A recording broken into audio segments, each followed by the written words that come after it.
When that marriage contract was pulled from its hiding place, I was sorting through the official documents that had piled up for half a year in Shen Zhao's study. His study had never been open to me. For 8 long years I had only ground ink and boiled water for him in the outer chamber, never daring to touch even a single page of the books lining the shelves. Today, if not for the urgent military dispatch from Liangzhou and Shen Zhao being away on campaign, I would never have broken this rule. The soldier surnamed Song claimed the matter concerned grain and fodder logistics. I dared not delay, so I stepped into the inner secret compartment he had never allowed me to enter, concealed behind the antique display cabinet. I had meant to search for the military command tally of the Liangzhou army, but my fingers brushed a purple sandalwood box first. The unlocked copper clasp flicked open at my touch, and a neatly folded sheet of gold-flecked red paper slipped free, drifting down among the scattered military reports. The gold-embossed characters stood straight and proper. 47th year of Qianyuan, 8th month, eldest grandson of the Shen family's principal branch, Shen Zhao, and the legitimate eldest daughter of the Chen family's third branch, Chen Wanning, a harmonious alliance of 2 surnames, a union for 100 years. Wedding date set for the 9th day of the 9th month. My hand hovered above that red paper. My fingertips came within an inch of the gleaming line, yet it felt as though I had been burned. I jerked back as if scalded. Shen Zhao, Chen Wanning, the 9th day of the 9th month. Today was the 12th day of the 8th month. That meant in less than a month, the man who had shed blood on the frontier for 8 years, the man the entire city of soldiers and civilians, now called General Shen, would return to the capital to marry Miss Chen. And I, Gu Wantong, had known nothing. I read the marriage contract from beginning to end once more. Fine Anhui Xuan paper lay heavy in my palm, the vermilion seal still bright as fresh blood. The Chen family crest and the Shen family crest stood side by side at the bottom, dignified, distant, like 2 strangers forced to stand shoulder to shoulder, neither caring for the other. I suddenly wanted to laugh. 8 years ago, when Shen Zhao marched out of the capital, he had commanded barely 3,000 broken troops. Beyond Liangzhou's walls stretched an endless wasteland. The Hu cavalry raided every few days. Grain grew so scarce the men slaughtered their own horses for meat. Wounded soldiers lay in drafty tents with not even enough hemostatic powder to go around. It was I who pawned every piece of jewelry my mother had left me, trading it with Liangzhou's wealthy merchants for the first shipment of grain and medicine. It was I who led a handful of rough servant women who knew a little healing, staying awake day and night to brew decoctions, clean wounds, and pull arrowheads that had nearly rotted into bone. Under the name of General Shen's younger sister, I walked every village within 100 li of Liangzhou's, persuading common folk to donate grain, convincing villagers to enlist, and urging border people who had been terrorized by war to trust his army one more time. For 8 years I aged from 18 to 26. In the capital, girls my age already had children entering school. Yet here in this general's mansion I lived 8 years under the false title of younger sister, performing every duty a proper wife and mistress of the house should perform. Shen Zhao had never once spoken of marrying me. Every time he returned victorious, after drinking the sobering soup I brewed, he would take my hand and murmur, "Wantong, you've suffered." I always told myself he was helpless, buried in military affairs, with no time for personal feelings. I invented countless excuses for him, everyone reasonable, everyone making me willing to keep waiting. Until today. Until I saw another woman's name written on this marriage contract, the wedding date fixed for 28 days later. Adopted sister. As I uttered those 2 words aloud, my voice was so soft, it seemed afraid of waking someone. Yet the study held only me. Candlelight cast my solitary shadow against the wall. It turned out the title he had given me was never meant to be temporary. It was the final place he had arranged for me, a respectable yet distant identity that let me manage everything for him without ever forcing him to shoulder any formal responsibility. When outsiders spoke of Wantong, they said she was General Shen's younger sister, loyally overseeing the inner household. No one accused Shen Zhao of beginning what he would not finish. No one said I had disgraced myself. Because from start to finish, I was merely an adopted younger sister. But the soldiers and civilians of the entire city were not fools. The wounded men he had saved on the battlefield, the injured soldiers I had nursed back from death, the men who had eaten the porridge I cooked and worn the winter clothes I sewed, they had long regarded me as Shen Zhao's woman. They respected me because they believed Shen Zhao would one day give me a proper name. Half the army's steady morale came from their conviction that General Shen was a man of deep feeling and unwavering loyalty to the woman at his side. This was the true reason he had kept me on the frontier for 8 years, to help him gather the people's hearts. I slowly closed the purple sandalwood box and returned it to its place. The secret compartment in the antique shelf sealed shut without a trace, as if I had never entered, as if that marriage contract had never existed. But I had seen it. Every character was carved into my mind, the gold-embossed strokes sharp and clear. Big Sister Tang. A soft, slightly lazy voice drifted in from outside the door. She was the orphan girl I had brought back from Liangzhou City 5 years ago, the girl who had always kept the outer room of the study swept and tidy. She must have waited too long and finally called out, I answered, my voice so calm it surprised even me. When I pushed open the study door, Qingwei stood in the corridor with her hands respectfully at her sides, holding a cup of tea, probably fearing I would be thirsty after hunting for the military report. She glanced up, her eyes pausing on my face for a heartbeat before she quickly lowered her head. Big Sister Tang, your complexion looks poor. It's nothing. I took the cup from her. The warm porcelain against my palm finally felt real. I sipped the tea and walked toward my own courtyard at an even, unhurried pace, exactly as I always did. Qingwei followed a few steps, then asked softly, was something wrong in the general's study? My feet never slowed. This sharp little girl had clearly sensed something. I turned, smiled, and said, what could be wrong? Your general's study is spotless, couldn't hide even a mouse. Qingwei asked no more. Back in my West Wing courtyard, I sent her to fetch bathwater while I sat before the dressing table and began removing the pins from my hair in front of the bronze mirror. The woman reflected there wore a solemn expression. Fine lines already etched the corners of her eyes, marks left by 8 years of frontier wind and sand. I touched the corner of my eye and suddenly remembered the year I turned 18, when my mother saw me off at the ferry and said, Tanger is going to the capital. Take good care of yourself. But I never reached the capital. I met Shen Zhao on the road and followed him to Liangzhou instead. My mother never learned, until the day she died, that her daughter had gone not to the capital but to the frontier. The candle flame in the mirror wavered. I pulled out the last silver hairpin. My dark hair tumbled loose. I did not cry. I only felt that a place inside my chest had been hollow since the moment I saw the marriage contract, not pain, emptiness. As if someone had scooped out a ladleful of flesh and blood, leaving a black, gaping hole. Any gust of wind would chill straight through to the bone. 8 years of foolish devotion, traded for another woman's name on a single sheet of paper. I sank into the steaming bathwater, closed my eyes and thought for a long time. 28 days remained until the 9th day of the 9th month. Shen Zhao was still 200 li away at the front. When he returned, he would likely pack his belongings and head straight back to the capital to welcome his bride. How would he explain it to me then? Would he keep me here under the title of younger sister, letting me continue managing every trivial coming and going? Or would he graciously tell me the truth and allow me to leave with dignity? Either choice made my stomach turn. Late at night I lay awake, tossing and turning. Moonlight filtered through the window paper, laying a thin silver frost across the floor. I sat up, walked barefoot to the window and pushed it open a crack. In the backyard of the general's mansion stood an old locust tree, the one Shen Zhao and I had planted together 8 years ago. Back then, he had said the locust grew slowly but lived long. When the tree matured, we would be old as well. I had believed him. Every spring I fertilized and watered it, watching it grow from a bare sapling into the lush, leafy giant it was now. But the man who planted the tree had never intended to grow old beside me. I closed the window, returned to bed, and began thinking through everything, one matter at a time. I thought about how much I had given this general's mansion over 8 years. The first 3 years had been the hardest. Shen Zhao had just arrived in Liangzhou. His position was shaky. Court rations were constantly withheld. The WHO raided year after year. Soldiers fought on empty stomachs, while the wounded received no care. Morale teetered on the edge. I pawned the entire jewelry box my mother left me, using every coin to buy grain and medicine and sending it all to the camp without keeping a single tael. Among those pieces were jade bracelets handed down from my maternal grandmother, gold ingots my mother had kept at the bottom of her trunk, and several items I had known since childhood were meant for my dowry. I kept none.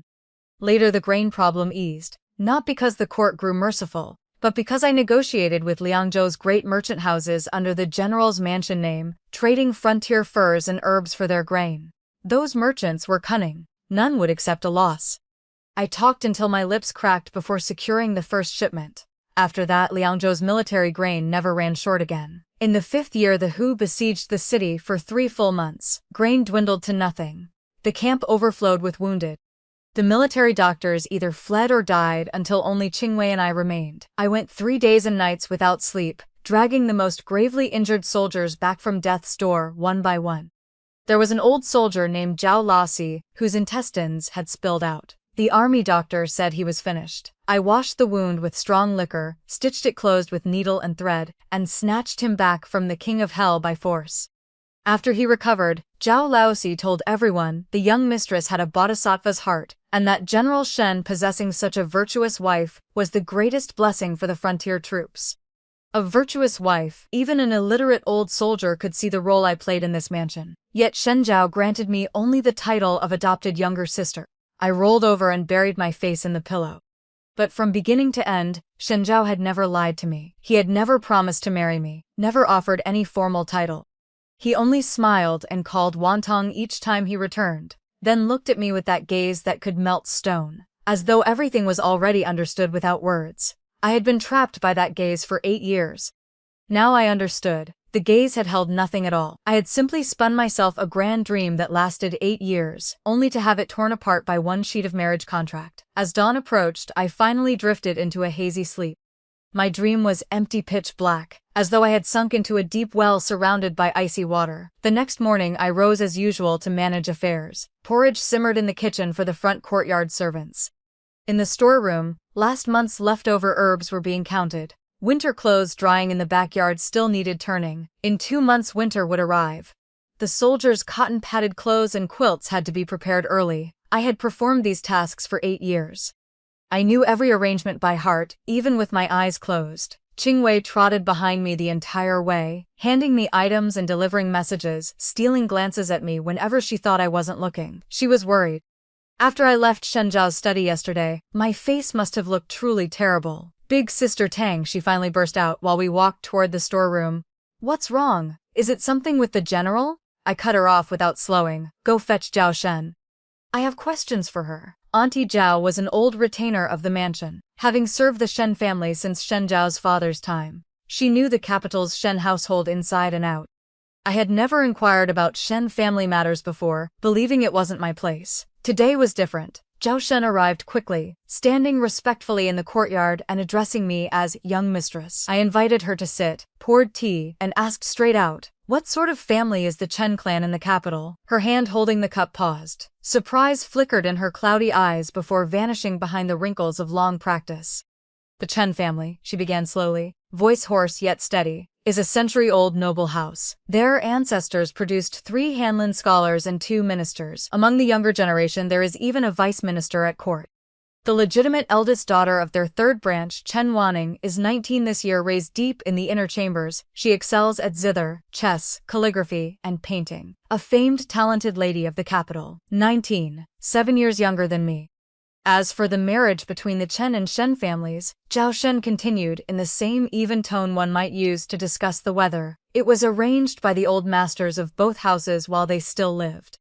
The old general and old master Chen were Jinshi graduates the same year and close friends. They agreed that if their children could wed, the families would become in-laws. Both houses later bore sons, so the pact passed to the grandchildren. By now the betrothal has stood nearly 20 years. 20 years, I thought. That meant Shen Zhao was already the Chen family's prospective son-in-law at age 3. When he brought me back 8 years ago, he knew perfectly well he would one day return to marry that woman named Chen Wanning. He was never helpless. From the very start, he never intended to leave any place for me. Auntie Zhao seemed to read something in my face. She set her cup down and spoke with the gentle weight of experience. Young mistress, forgive an old woman's meddling, but in this world everything depends on matching doors and households. The Shen and Chen families are equals. Their union was inevitable. Your years of toil, the general surely keeps them in his heart, but formal titles. She left the sentence unfinished, yet the meaning was plain. Titles could not be earned through hardship alone. I came from a merchant family. When my mother married my father, she brought a substantial dowry and was considered well off in Jiangnan. Yet a merchant remained a merchant. In the eyes of the capital's great clans, we were no better than street peddlers. Shen Zhao's father was the hereditary general of the northern garrison, his mother, the legitimate daughter of a marquise. With such lineage, how could they allow a merchant's daughter through their gates as principal wife? She would not even qualify as a concubine.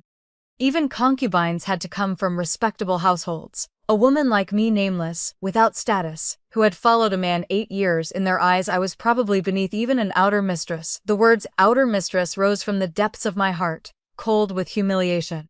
So in Shen Zhao's mind I did not even deserve the rank of concubine. I was merely someone to manage his inner household, to bind the army's loyalty, and once he took a proper wife I could be dismissed at any moment like a used toy. My hand trembled around the cup, but I forced it still. Fingers tightened until the knuckles whitened. The tea inside rippled, then slowly settled. "Thank you, Zhao Shen," I said with a smile. "I understand." After she left, I sat alone and finished the now cold tea. Its bitterness suited my mood perfectly. Qingwei crept closer, voice small. "Big Sister Tong, are you leaving?" The little girl had guessed everything, as usual. I looked up at her, 17, delicate-featured, 5 years at my side. She had learned to read, keep accounts, brew medicine, and bandage wounds. In this mansion she could now stand independently. If I left, Shen Zhao would not mistreat her. But I had to arrange her future properly. "Qingwei," I set the cup down, "fetch the household ledgers. I want to review this month's expenditures." When the books reached my hands I flipped through them and discovered that last month Shen Zhao had sent a large sum of silver from the capital recorded as household expenses. Yet the amount was absurd. 50,000 taels. Zhao Shen had explained it was part of the betrothal gifts for the Chen family, temporarily charged to the mansion accounts, and to be reimbursed later. Using my ledgers to pay for his wedding gifts, I closed the books and began counting what I still possessed.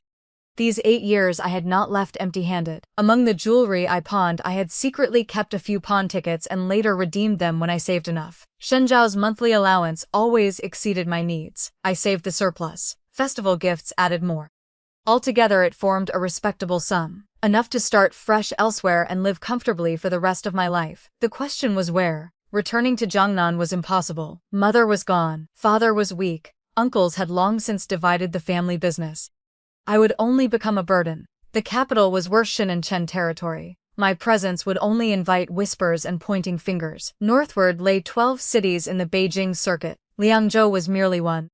Another 200 li north sat the border city of Yunzhou, remote, bitterly cold, yet busy with merchants well-informed and inconspicuous. I had no kin there, perfect for beginning again.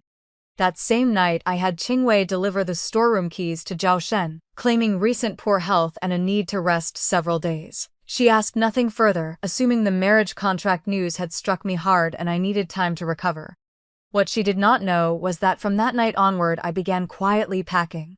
Jewelry went into an unremarkable old wooden box. Silver notes slipped into the hidden lining of my underclothes. A few everyday garments were folded at the bottom of the bundle. I worked neither slowly nor hastily. Every item was placed with care, as though preparing for the most ordinary journey. While helping, Qingwei's eyes suddenly reddened. "Big Sister Tong, take me with you." My hands stilled. I looked up. She bit her lip, tears brimming, fighting not to fall. "Why would you follow me?" I tucked the last garment away. "Once I leave I doubt I'll ever have dealings with this mansion again. If you stay, at least you'll have steady food and shelter." "I don't care," she whispered, voice breaking. "Back outside Liangzhou City, when my mother died by the roadside and no one cared, you picked me up, Big Sister Tang. For this lifetime I only recognize you as my mistress. Wherever you go, I go." I looked at her and felt a sudden sting in my nose. All these years I had bent myself in every direction, planning for everyone else. In the end, the person who truly held me in their heart was a little girl I had rescued from the roadside. "Very well," I said, "then we go together." On the Mid-Autumn Festival, the 15th day of the 8th month, Shen Zhao sent a letter via messenger. He expected to finish military matters by the 9th month and asked me to prepare his travel gear for the return to the capital. The handwriting was as sloppy as ever. At the end he had written, as always, "Wantong, you've worked hard."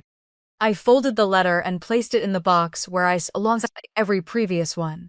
Then I wrote my own letter, not to Shen Zhao, but to an old acquaintance in Yunzhou City. His surname was Meng, an elderly doctor who ran a pharmacy. Years ago when Shen Zhao was wounded in the leg, Dr. Meng and I had set the bone together. After he returned to Yunzhou we exchanged several letters. He occasionally forwarded medicinal herbs. In my letter I asked whether any idle residents existed in Yunzhou City that I might purchase to open a small clinic. I finished writing, gave the letter to Qingwei to send using one of the mansion's regular horses. No one would spare extra attention to a letter from the young mistress. Over 8 years I had handled countless military dispatches for Shen Zhao. After Qingwei left I walked alone to the backyard, and stood a long while beneath the old locust tree. Moonlight was bright, stretching the tree's shadow long and jagged across the ground. I reached out and touched the rough bark. My fingertips found a deep groove, the scar left by an arrow during the Hu siege in the 3rd year. The wound had healed, yet the mark remained forever, just like the marks these 8 years had left upon me. But I refused to carry them for the rest of my life. On the 16th day of the 8th month, I began auditing every account in the mansion. 8 years of ledgers filled an entire chest. Every entry was recorded with perfect clarity. I arranged them by year and, on the final page, wrote a summary in neat small script. Current silver reserves, grain, herbs, cloth and furs, plus income from estates and shops. No one asked me to do this. I did it anyway, because I wished to leave cleanly, with no handle for anyone to claim Gu Wantong had stolen General Shen's wealth. No chance for anyone to throw mud at my name. On the 18th day of the 8th month, Dr. Meng's reply arrived. He wrote that a small 2-courtyard residence stood in the western part of Yunzhou City. The front courtyard could serve as a clinic. The owner needed funds urgently. The price was modest, 300 taels would secure it. Yunzhou had grown much calmer these past 2 years, he added, with many traveling merchants. A clinic's business would not suffer. I read the letter, then burned it over a candle flame. From my hidden compartment I counted 3 100-tael silver notes, wrapped them in oil paper, and tucked them against my body. 21 days remained until the 9th day of the 9th month. Shen Zhao would likely turn to the mansion by month's end. I had to depart before then. That night I called Qingwei into my room and told her everything, not as discussion, but as settled plans. The route we would take, who to contact first in Yunzhou, where to conceal the silver, how to handle emergencies. I laid out every detail. When I finished, Qingwei sat silent a long while. Then she looked up and said, "Big Sister Tong, you should have left long ago." I stared at her, then laughed. Yes, I should have. On the night of the 19th day of the 8th month, I did not sleep. The bedroom candle burned until dawn. I spread every item I could find from these 8 years across the table: ledgers, letters, pawn tickets, jewelry, clothes, prescriptions, like reviewing the fragments of a long, absurd dream. First I picked up the old wooden box holding the jewelry my mother left. Jade bracelets, gold ingots, white jade willow branch earrings, several plain silver hairpins. These pieces had once been pawned at Liangzhou's largest shop for 3,000 taels, enough to feed Shen Zhao's army for the first 3 months. I had kept the pawn tickets. Later, when I saved enough silver, I redeemed them one by one. The shopkeeper had sighed when he recognized me. "Young mistress, why trouble yourself? These things were already gone. Why spend more to redeem them?" I had smiled and answered, "These are my mother's memories. I cannot lose them." Now I understood. What I truly should have redeemed was not these jewels. I slipped the jade bracelet onto my wrist and turned it twice. Green light glowed softly in the candle flame, cool against my skin, like my mother's hand resting on the back of mine. The year she died, I had just turned 16. Lying on her sickbed, she clutched my hand and said, "Tanger, your mother has no great talent. I cannot leave you vast wealth, only these few things. Keep them safe. When you enter your husband's family one day, at least you will not be looked down upon." She never lived to see that day. When I followed Shen Zhao to Liangzhou, I kowtowed 3 times before her spirit tablet and said, "Your daughter is unfilial. I am following someone to the frontier." Back then I believed I had chosen a worthy path, that Shen Zhao was a man worth leaving home for. In the end, he had treated me only as a tool to steady the army's morale, never intending to grant me any formal standing. I returned the bracelet to the box, closed the lid, and placed it at the very bottom of my bundle. Next came the chest of ledgers, 8 years of accounts piled half a person high. I came from merchants. From childhood at my mother's side, every brushstroke had been precise. Shen Zhao never asked about mansion accounts. Whenever I offered to show him, he always smiled and said, "Wantong, I trust you completely." Of course he trusted me. A woman who required no title was managing his silver with perfect transparency, winning hearts for him, securing his rear. Who wouldn't feel at ease? I opened the 3rd year ledger. 42nd year of Qianyuan, 10th month, received 3,000 taels from the southern Liangzhou pawn shop, used to purchase 500 winter uniforms and 300 cotton quilts. Those 3,000 taels were the money from my mother's jewelry. Shen Zhao had known their source. He had taken my hand and promised, "Wantong, when the war ends and we return to the capital, I will repay you 100-fold, 1,000-fold. The war ended long ago." He never mentioned repayment. Yet those 500 uniforms and 300 quilts saved soldiers who would otherwise have frozen that winter. Zhao Laosi later told me the cold had been savage. Without the new quilts, at least 200 men would have died in camp. I did not regret the 3,000 taels. What I regretted was pouring my mother's memories into this place, only to receive in return a betrothal he had arranged behind my back. Further on lay the 5th year accounts. 44th year of Tianyuan, 3rd month. Hu siege of Liangzhou lasted 3 months. The entries were chaotic, herbs flowed like water, Tenjin arriving one day and gone the next. I had locked myself in the pharmacy, with several servant women, brewing, grinding, compounding day and night, until the skin on my hands peeled away in layers. Between the pages, a yellowed slip of paper fell out, names of wounded soldiers I had noted at the time. Zhao Laosi intestines spilled, 27 stitches. Lu Danyu left arm severed at shoulder, survived. Ma San arrow through chest, life saved but could never fight again. The paper was crumpled, dotted with old bloodstains. I did not know whose. I folded it and tucked it back inside. Did Shen Zhao know these things? Of course. After every major battle, he returned to the mansion, listened while I recounted casualties, nodded, and said, "You've worked hard." Then he went to his study to handle military business. I continued brewing medicine, bandaging, caring for those still in danger. He never once asked, "Wantong, are you tired? Wantong, are you afraid? Wantong, you're only a girl watching those opened bellies and spilled guts at night. Do you have nightmares?" Not once. I poured myself a cup of cold tea and drank it down.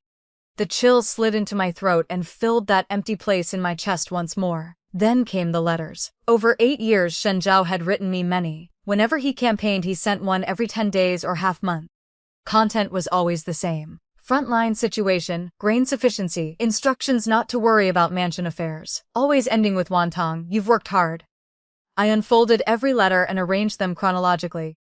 The earliest, written 8 years ago right after he reached Liangzhou, contained barely a dozen words. "Have entered the city. All well. Do not worry." He had only 3,000 remnant troops then, not even enough silver for proper shelter. He and his men slept in the open.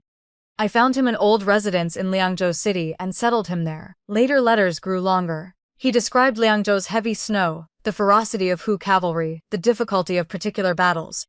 Sometimes he added personal lines. "Today in camp I drank a bowl of mutton soup, and suddenly remembered the porridge you brew at the mansion. When I return I must have a bowl." Back then such words had warmed my heart. Now every character stung. He remembered my porridge yet never thought to give me a legitimate place. He wrote, "Wantong, you've worked hard," yet never considered how light those 4 words felt to a woman who had waited 8 years. I folded the final letter, placed it with the others into the sturdy military report box, and pushed the box to the back of the table.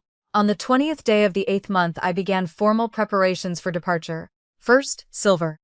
I calculated. Monthly allowance 240 a year, 920 over 8 years. Plus festival gifts and miscellaneous silver I handled while managing affairs. I possessed roughly 4,000 taels. 3,000 came from redeeming my mother's jewelry, the rest from Shen Zhao. 4,000 taels would buy a small courtyard in Yunzhou, open a modest clinic, and let me live comfortably for the rest of my life. I was not helpless. After 8 years on the frontier, my medical skills, while not those of a proper physician, far surpassed any wandering doctor when it came to treating injuries, regulating constitutions, and identifying herbs. Yunzhou sat on the border with constant merchant traffic. Falls, fights, and wounds were everyday matters. My skills would earn a living easily. Next, luggage. I could take little, too much would draw notice. 2 changes of clothes, mother's jewelry, a few everyday herbs I had prepared, some organized prescriptions, plus dry rations and water for the road. That was all. Qingwei's bundle was even simpler. Efficient as always, she packed everything into one small cloth sack. Then the route. 2 official roads ran from Liangzhou to Yunzhou. The eastern route detoured through Young City, 400 li, well-traveled, safe, but easy to be spotted. The western route crossed Qingyang Ridge outside Liangzhou City. After 30 li of mountain path, one reached Yunzhou territory, only 200 li, yet steep, remote, seldom traveled, and home to wild beasts. I chose the western route. I had walked Qingyang Ridge once before 5 years ago, when Dr. Meng came from Yunzhou to set Shen Zhao's leg. I accompanied him partway back. He had said the path, though dangerous, saw few travelers except herb gatherers. 5 years later the path should still exist. On the 21st day of the 8th month, Shen Zhao sent a second group of messengers. He would return to the mansion on the 28th and I should prepare his travel gear. The 28th, that meant I must leave by the 27th at latest. Traveling the western route, if swift, 3 days would reach Yunzhou. Departing the 25th, I would arrive exactly on the 28th. By the time Shen Zhao returned, I would already be inside Yunzhou City. Even if he sent pursuers, he would not know which direction to search. I told Qingwei the plan. She nodded and asked, "Big Sister Tong, when we leave, to whom should we give the mansion keys?" I thought a moment. Zhao Shen. He was an old Shen retainer. Though his words yesterday had chilled me, he was at least sensible. I would leave every key and every ledger with him, placed in the most obvious spot in the study. When Shen Zhao returned, he would see them at once. I wanted him to know that when I, Wan Tong, walked away, I took not a single needle or thread belonging to the Shen family. On the 22nd day of the 8th month, the weather turned cool. Liangzhou's first autumn wind rose, flinging sand against the window paper with a dry rustle. I spent the entire day outside, visiting the shops with which the mansion held long accounts: grain shop manager Zhou, medicine shop manager Sun, cloth shop manager Qian. I settled every outstanding payment in person. Every tael due was paid in full. Every contract was explained clearly. When manager Zhou received his silver, he could not help asking, "Young mistress, I heard General Shen returns next month to marry. Will the mansion's affairs now pass to the new madam, or will you continue overseeing them?" The words twisted like a small blade in my chest. I smiled. Naturally, they go to the new madam. As merely his younger sister, I have no right to keep acting as mistress of the house. Manager Zhou made a soft sound, eyes lingering on my face a moment. He seemed to notice something, then lowered his head and asked no more. When I stepped out of the grain shop, the sky had darkened. Streets were emptying. Autumn wind set shop signs flapping loudly. I stood at the entrance, looking at the street I had walked for 8 years, and felt everything become suddenly strange. I knew every shop, every manager. Even old Chen at the corner selling mutton soup knew me as the young mistress of General Shen's mansion. They respected me, believing I belonged to Shen Zhao. But I did not. I was merely a tool used to gather hearts. I drew my cloak tighter and walked toward the mansion. Passing the mutton soup stall, old Chen was closing up. Seeing me, he called, "Young mistress, come have a bowl. Today's brew is especially thick." I smiled, waved, and kept walking. This was probably the last time old Chen would ever call me young mistress. On the 23rd day of the 8th month, I began moving belongings bit by bit to the small courtyard where Qingwei lived, small items each day so as not to attract notice. Zhao Shen asked once. I told her I was inventorying storeroom goods, discarding what must be discarded, storing what must be kept. She suspected nothing. Every autumn I performed similar tasks. That night I sat in my room and sharpened a small dagger Shen Zhao had once given me for protection. The edge had dulled. I worked the whetstone for nearly half an hour until the blade shone cold and keen. When Qingwei saw it, she jumped and asked its purpose. "Against wild beasts on the mountain road," I answered, sheathing it and tucking it into my belt at the waist. "If wolves appear, we won't be empty-handed." Qingwei pressed her lips together, turned to her own room, and spent the night sharpening her own dagger. On the 24th day of the 8th month, one day before departure, Shen Zhao sent another letter in the afternoon, saying he had finished military duties early and would return on the 27th. I need not prepare an elaborate welcoming feast. A few simple dishes would suffice. "Wantong, you've worked hard." Then one additional line, "When I return this time, there are matters I wish to discuss with you." Matters to discuss. I could imagine exactly what he planned to say. Nothing more than informing me of the betrothal, then declaring in that gentle yet unyielding tone, "Wantong, my marriage to Ms. Chen is unavoidable, but rest assured you will always have a place here. You remain my younger sister. Nothing changes." I would continue as his younger sister, continue managing his inner household, continue being the nameless, faceless shadow in the mansion, while Chen Wanning became his principal wife, moving into the home he had prepared, standing beside him at capital banquets, receiving every blessing. I placed the letter on the table and did not reply. For the first time in 8 years, I left one of Shen Zhao's letters unanswered. Qingwei saw the open letter but said nothing. She only silently helped me stuff the final items into the bundle. On the 25th day of the 8th month, I woke before dawn. Autumn in Liangzhou arrived late. Outside remained inky blackness, broken only by the distant tread of night patrol soldiers. I dressed, combed my hair into a simple braid, wore no pins, no powder. I studied myself in the bronze mirror. The face looking back was plain, the fine lines at her eyes softened by dim light, merely an ordinary traveler preparing for a journey. Qingwei waited outside, already packed, gray cloth bundle on her back, sharpened dagger at her waist. When she saw me, she called softly. "Big sis, go," I said. We left the mansion through the small west wing gate. I had pulled the inner bolt the night before. The moment the door opened, cold dawn wind rushed in, whipping my sleeves. I did not look back. Behind me stood the old locust tree. 8 years of ledgers, a house full of old things, and the approaching sound of Shen Zhao's footsteps. From this day forward, none of it concerned me. I did not look back because I feared that if I did, I would see the 18-year-old Guan Tong standing beneath the locust tree, smiling at me with innocent, foolish hope. At the city gate, the guarding soldiers recognized me and greeted me cheerfully. "Young mistress, out so early?" I said I was going beyond the walls to gather a few medicinal herbs. They asked nothing more and waved us through. In Liangzhou City, Guan Tong's face served better than any past token. This was the only dignity Shen Zhao had ever given me, and the fruit he had personally sown. After leaving the city, we walked roughly 3 li and reached the foot of Qingyang Ridge. The mountain path was still there, though more overgrown than 5 years earlier. The narrow trail of crushed stone lay half hidden by weeds. Shrubs on either side grew thick and tangled. Bird calls occasionally drifted from deep forest, making the emptiness feel even greater. I stood at the base a moment, then stepped onto the first stone. My footsteps echoed clear and resolute through the empty mountains. After half an hour, the sun rose behind the ridge. Golden light filtered through sparse canopy, warming the crushed stones and fallen leaves. Qingwei, walking behind, suddenly asked, "Big Sister Tang, what face do you think the general will make when he finds you gone?" My steps faltered. What expression would Shen Zhao wear? First rage, believing the mansion robbed. Then Zhao Shen would explain the young mistress had left of her own will, keys and ledgers complete and clearly handed over. He would stand stunned, silent, then flip through the ledgers I left and discover the marriage contract still resting untouched in its compartment. He would remember what sort of person Guan Tong was, a woman who never spoke harshly, never threw tantrums, yet once decided never turned back. But what did it matter? He would still marry Miss Chen. The 9th day of the 9th wedding date would not shift by a single day because one woman departed. He might send searchers, yet whether they found me would not wound him to the bone. The wound that would truly cut deep would come when he realized no one remained in the rear to manage grain, treat wounded, and gather hearts. He would regret it. I spoke these thoughts to Qing, voice steady, as though recounting something unrelated to myself. Not because the person who left was me, I added, but because the person who left was the young mistress who managed his rear for 8 years. Qingwei walked in silence for a while, then suddenly laughed. "Big Sister Tang, you're truly ruthless." I laughed as well. "Not ruthless. These 8 years simply ground a soft-hearted girl into what stands before you now." The path narrowed. Trees pressed closer. At noon we rested beside a small stream, ate dry rations, drank, then continued. Qingyang Ridge was difficult.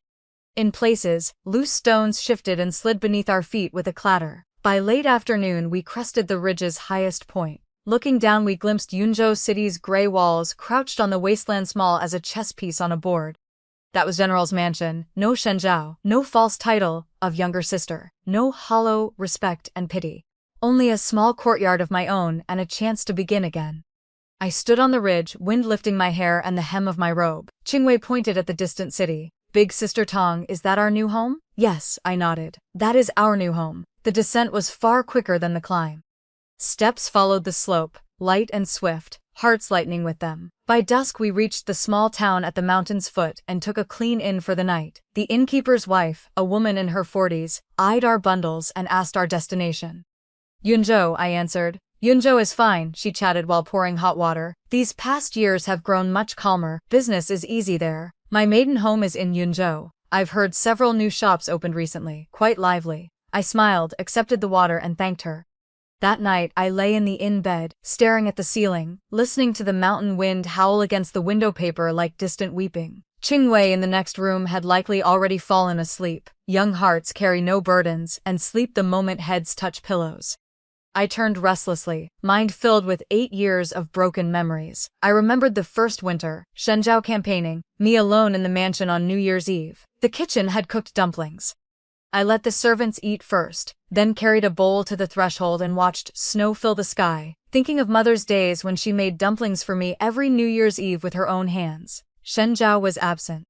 I did not know whether he lived or died at the front. I sat in the snow the entire night. I remembered the 3rd autumn, so many wounded from the Hu siege that camp tents could not hold them. They lay on open ground. I knelt in mud, bandaging the leg of a boy no older than 16 or 17. He trembled, lips bitten bloody. I coaxed him. Don't be afraid, don't be afraid. Once bandaged it won't hurt. He survived but lost the leg and walked with a cane forever after. The day he left he kowtowed 3 times and said, "Young mistress, you are a good person. I will remember your kindness all my life." I remembered the 5th summer, Shenzhou returning triumphant from a great victory. At the celebration banquet, wine bowled, he took my hand before all the generals and declared that in his entire life the person he had wronged most was Wan Tong. The generals immediately teased. When would the general marry the young mistress so they could drink wedding wine? Shenzhou smiled without answering. For an instant something flashed across his face. I had not understood then. Now I did. That instant had been guilt. He had never intended to marry me. Those spoken words of regret were merely wine-fueled excuses to ease his conscience. I turned, pulling the quilt over my head. My eyes burned, yet no tears fell. What was there to cry for? Had I not already shed enough?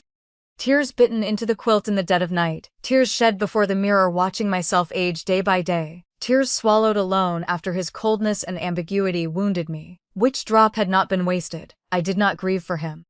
I grieved for the 18-year-old girl I had been, that foolish child who believed love could fill every chasm in the world, who believed giving would be cherished, who believed waiting long enough would surely bring a happy ending. He did not know that the world's chasms were never things waiting alone could fill, especially the invisible gulf between great clans and merchant families, wide enough to swallow a woman's best 8 years. On the 26th day of the 8th month we set out at first light. From the mountain-foot town to Yunzhou city lay half a day's easy travel across flat land. Along the way stretched wasteland and scattered fields.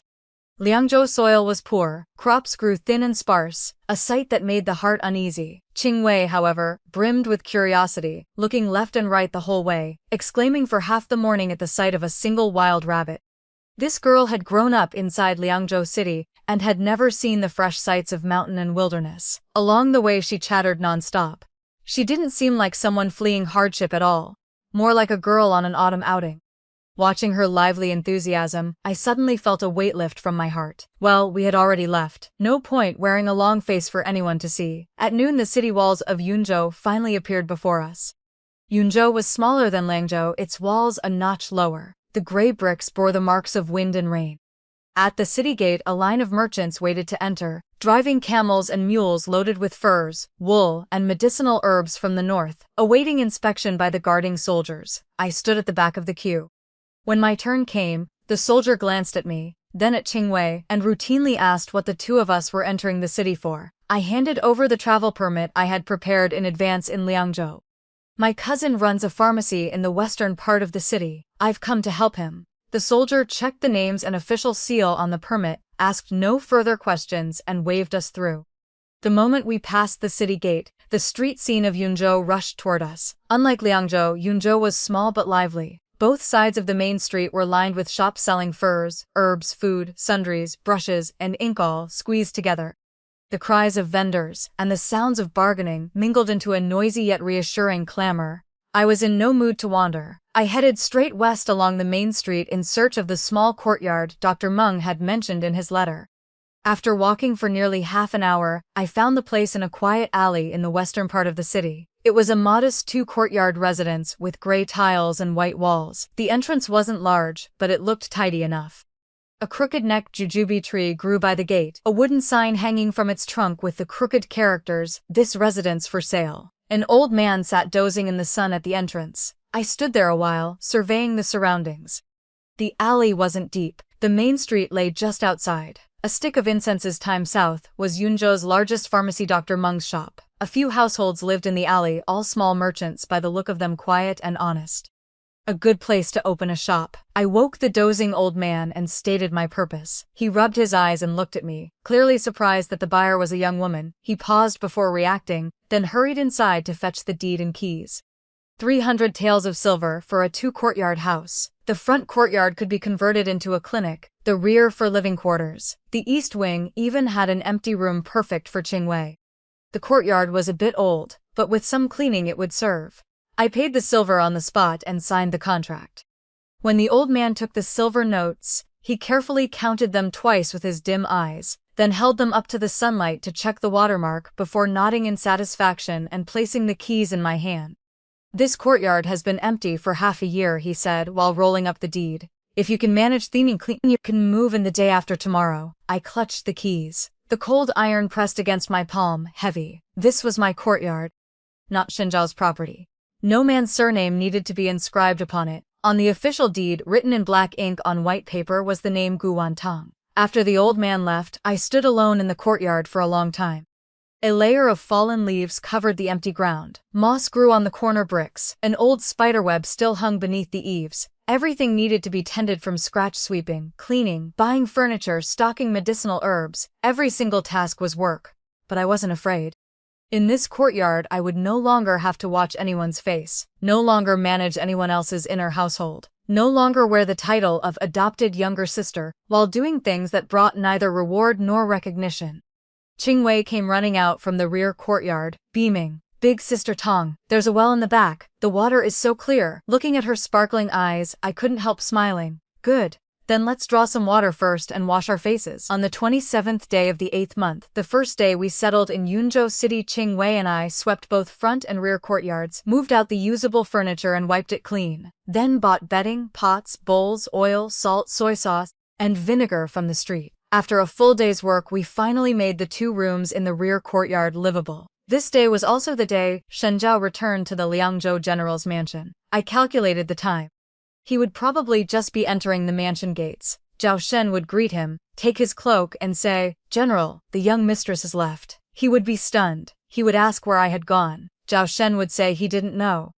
When the young mistress left, she said nothing, only handed over the keys and ledgers completely and clearly. Nothing was missing from the storeroom. The accounts balanced to the last coin. Then he would walk into my room and see the empty space. See no note left on the table. See the box containing all the letters he had written over 8 years still sitting untouched in its original place. He might stand in silence for a long time. He might stand a while beneath the old locust tree.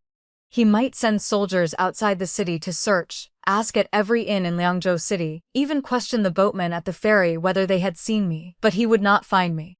Because the place I was going was not on the road he had come from. That evening, Qingwei and I ate our first meal in Yunzhou in the cleaned rear courtyard, sesame cakes and sauced meat bought from the market, paired with tea chilled in well water.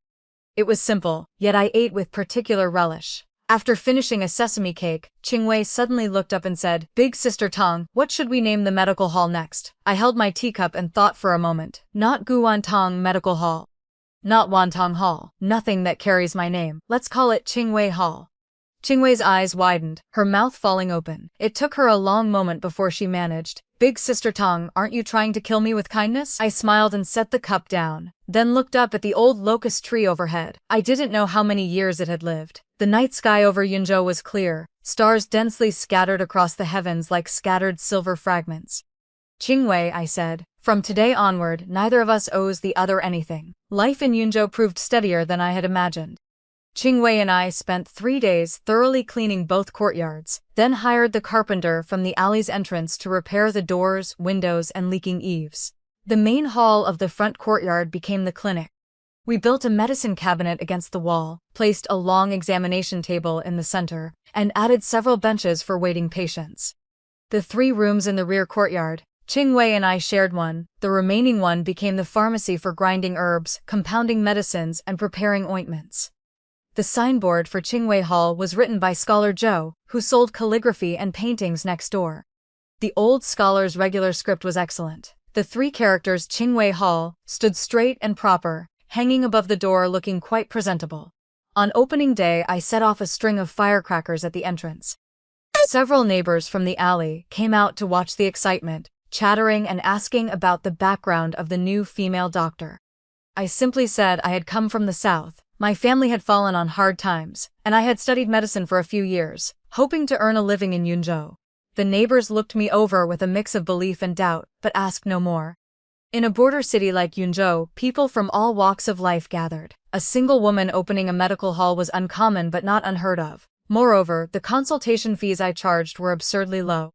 For ordinary injuries and illnesses, I took only a few copper coins. For the poor, I often charged nothing at all. For the first half-month, most patients were neighbors testing the new female doctor's skills.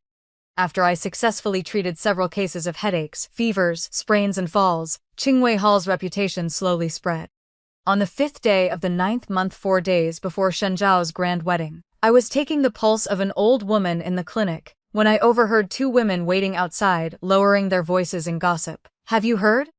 General Shen is getting married in Liangzhou. He's marrying the legitimate daughter of the Chen family in the capital. The pomp is enormous." "General Shen? The one who guarded the northern frontier for 8 years, Shen Zhao? I remember his mansion had a young mistress, didn't it?" "What young mistress? He always claimed she was his younger sister." "Have you ever seen a younger sister manage her brother's household for 8 years? Clearly she was that woman." The speaker stopped mid-sentence, suddenly realizing the owner of the hall was surnamed Gu, and abruptly fell silent. She glanced toward me. I continued feeling the pulse calmly, writing several medicinal ingredients on the prescription slip without hurry. Then I looked up and smiled at the old lady. "Auntie, the cold has entered your bones. 3 doses of medicine and you'll be fine. Qingwei, go prepare the herbs for Auntie." Qingwei answered from the medicine cabinet, efficiently pulling open drawers and weighing the herbs. The talkative woman blushed, gave an awkward smile, and said no more. I didn't press. I handed her the prescription, collected the fee with a pleasant manner, and saw her out. After all the patients had left, Qingwei tidied the medicine cabinet while stealing glances at me, finally venturing carefully, "Big Sister Tang, what that person said earlier, it doesn't matter." I put away the pulse pillow, wiped the table with a damp cloth. Yunzhou is less than 200 li from Liangzhou. News was bound to arrive sooner or later. Besides, what they said is true. I was never anything to Shen Zhao. Qingwei pressed her lips together, slammed the notebook in her hand onto the table and huffed. "What do you mean never anything? Big Sister Tang, you did 8 years of work for him. Everyone in Liangzhou knew it. Now that the new wife has arrived, it all becomes nothing." "These people," I interrupted her, voice quiet but steady, "from now on in Yunzhou, don't mention Liangzhou matters. We're running a medical hall, not here to complain to others." The little girl froze, then lowered her head and muttered, "Understood." I wasn't forbidding her to speak for me. I knew this world never lacked people who stirred trouble. Rather than letting others point fingers behind my back, it was better to hide myself from the start. The people of Yunzhou City didn't need to know who Guan Tong had been before. They only needed to know that the female doctor of Qingwei Hall could treat illnesses. That was enough. On the 9th day of the 9th month double 9th festival, Yunzhou City followed the custom of climbing high. Street vendors selling chrysanthemum cakes and dogwood sprigs were noticeably more numerous than usual. I rose early and hung several sprigs of dogwood at the entrance, then steamed a steamer of double 9th cakes to share with the neighbors as a festival gesture. Qingwei stood at the doorway nibbling a cake, watching the people coming and going in the alley. She suddenly turned to look at me. I knew what she was thinking. Today was Shen Zhao's wedding day. I said nothing, continuing to hang the last dogwood sprig on the doorframe. 9th day of the 9th month, 47th year of Qianyuan. Shen Zhao and Chen Wanning's grand wedding. At this moment, the Liangzhou general's mansion was probably already draped in red silk, guests arriving at the gates. The Chen family's bridal sedan from the capital had likely departed 3 days earlier, musicians playing all the way into Liangzhou City. Shen Zhao stood at the entrance in a bright red wedding robe to welcome the bride.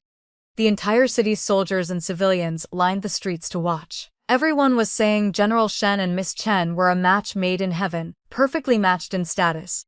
No one would mention the woman who had managed his rear for 8 years in the general's mansion. Even if someone did, it would only be a casual remark. I heard General Shen had a younger sister, who once helped manage household affairs for a while. Now that the new wife has arrived, that younger sister has sensibly left on her own. Younger sister has left. I smiled, inserted the final dogwood sprig and turned back inside. On the 12th day of the 9th month, news from Liangzhou reached Yunzhou. It came from a traveling merchant passing through. While stopping at Qingwei Hall for water, after Qingwei poured him a drink, he began chattering about Liangzhou's news, the grand spectacle of General Shen's wedding. You wouldn't believe it. 3 days of flowing banquets in Liangzhou City. Commoners could eat as much as they wanted. The Chen family's dowry alone took 18 carriages, silks, gold and silver vessels, antiques, calligraphy and paintings. So dignified. The merchant took a big gulp of water and wiped his mouth with his sleeve. I heard the maids and old servants, attending Miss Chen alone numbered 20 or 30, all brought from the capital.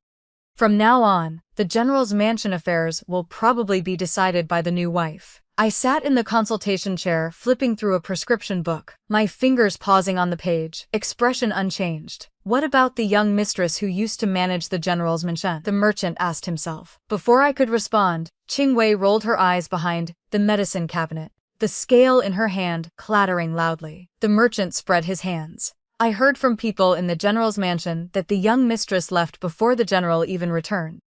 Some say General Shen dismissed her. Others say the new wife couldn't tolerate the former person and used underhanded means before even entering the door. But the official story from the mansion is that the young mistress was always the general's younger sister. And now that the general has married, it's only natural she should marry and start her own family. So she returned to her southern hometown. The scale in Qingwei's hand clattered onto the counter, startling the merchant into a flinch. I flipped the prescription to the next page without looking up. Qingwei, refill his water. The merchant seemed to sense something amiss. After finishing his water, he quickly took his leave. After he left, the hall fell quiet for a while.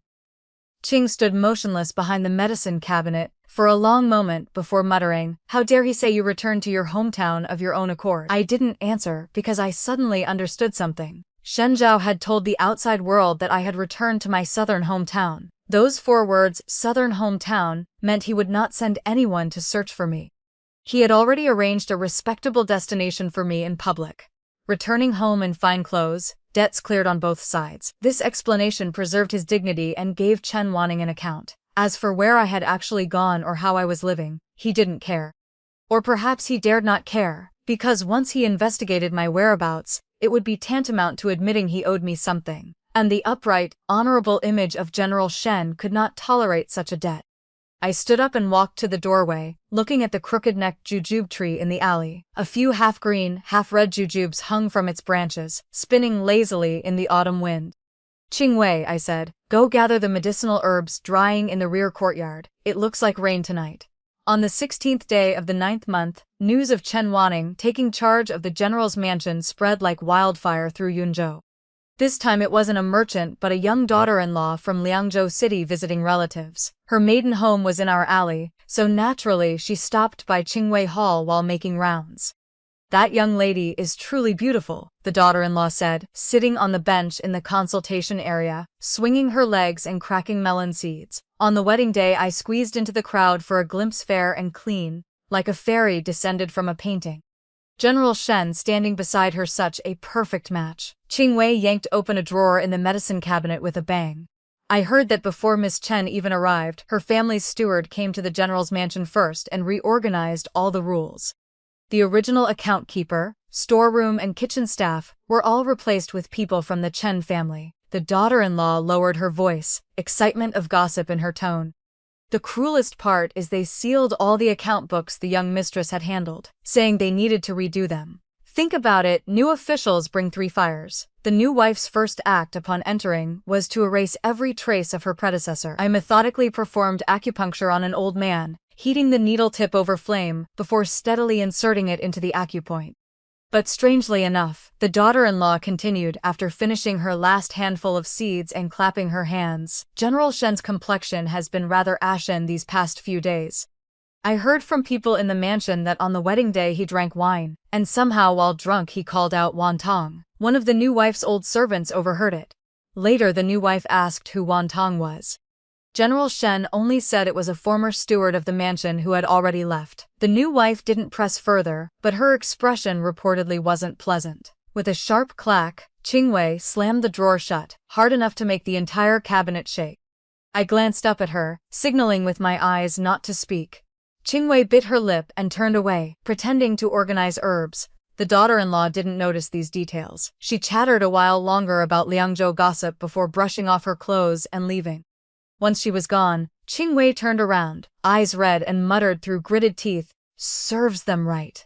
I didn't know whether she meant it served Shen Zhao right for drunkenly calling my name, or served Chen Wanning right for looking displeased, or both.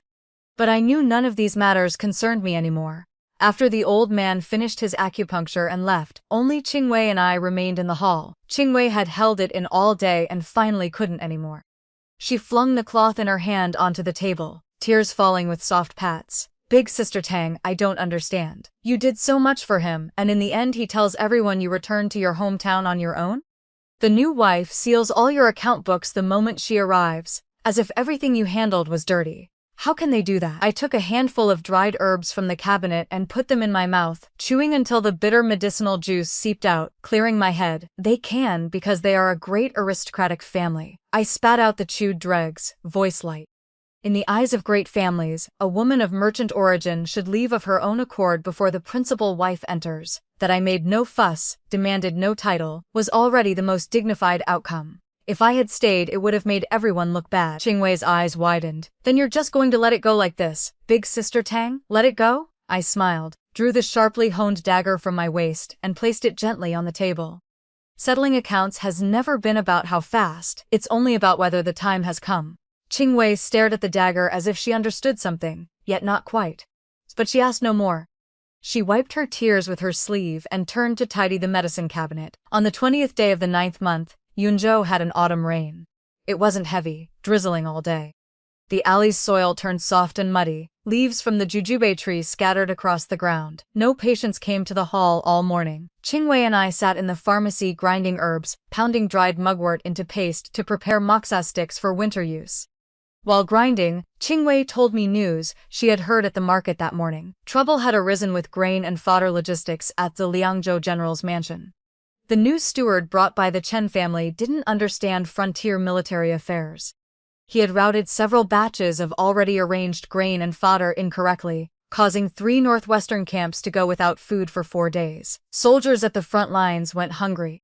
When messengers were sent back to urge grain delivery, they discovered the mansion's account office in complete chaos. The new wife's old servants quarreled fiercely with the mansion's original retainers. I heard General Shen flew into a great rage. Qingwei pounded the mugwort with extra force, unable to suppress a note of schadenfreude in her voice. He summoned the new wife and demanded to know whether the people she brought could even manage accounts. The new wife cried and said she was a noble daughter who had never learned such coarse work. I didn't pause my hands, only smiled faintly. 8 years. I had managed the general's mansion's rear so thoroughly that he could fight at the front without distraction. He probably thought the grain logistics, herb purchases, and winter clothing preparations happened naturally, that anyone could do it just as well. Now he knew differently. But this was only the beginning. The frontier winter was fast approaching. Every winter, what the northern armies feared most wasn't battle but freezing to death or injury. Cotton clothes and quilts, medicinal reserves, placement of the wounded, every single matter could not be taken lightly. It had taken me a full 8 years to smooth out this entire process. Now the people brought by the Chen family knew nothing. Zhao Shen was too old to handle major affairs. Let the rear of the general's mansion descend into chaos. On the 25th day of the 9th month, Yunzhou City suddenly saw an influx of refugees from the Liangzhou direction. Not many scattered groups, mostly farming households from outside Liangzhou City. They said autumn had come too early this year, frost had fallen before the harvest. Combined with the change of steward at the general's mansion, the previous grain collection from outlying villages had been altered. The villagers had quarreled unhappily with the mansion, so some simply came to other cities to seek livelihoods. I set up a small stall at the entrance of Qingwei Hall, offering free consultations and medicine to these refugees while listening to news of Liangzhou. An old man from Liujia village outside Liangzhou City told me that in previous years before autumn, the young mistress, he caught himself using the old title, would send people to every village to pre-collect a portion of grain and fodder. The silver was fair. The villagers were happy to deal with the general's mansion. But this year, after the Chen's people took over, the accounts fell into disorder. Silver payments were delayed. The quality and quantity of collected grain dropped sharply.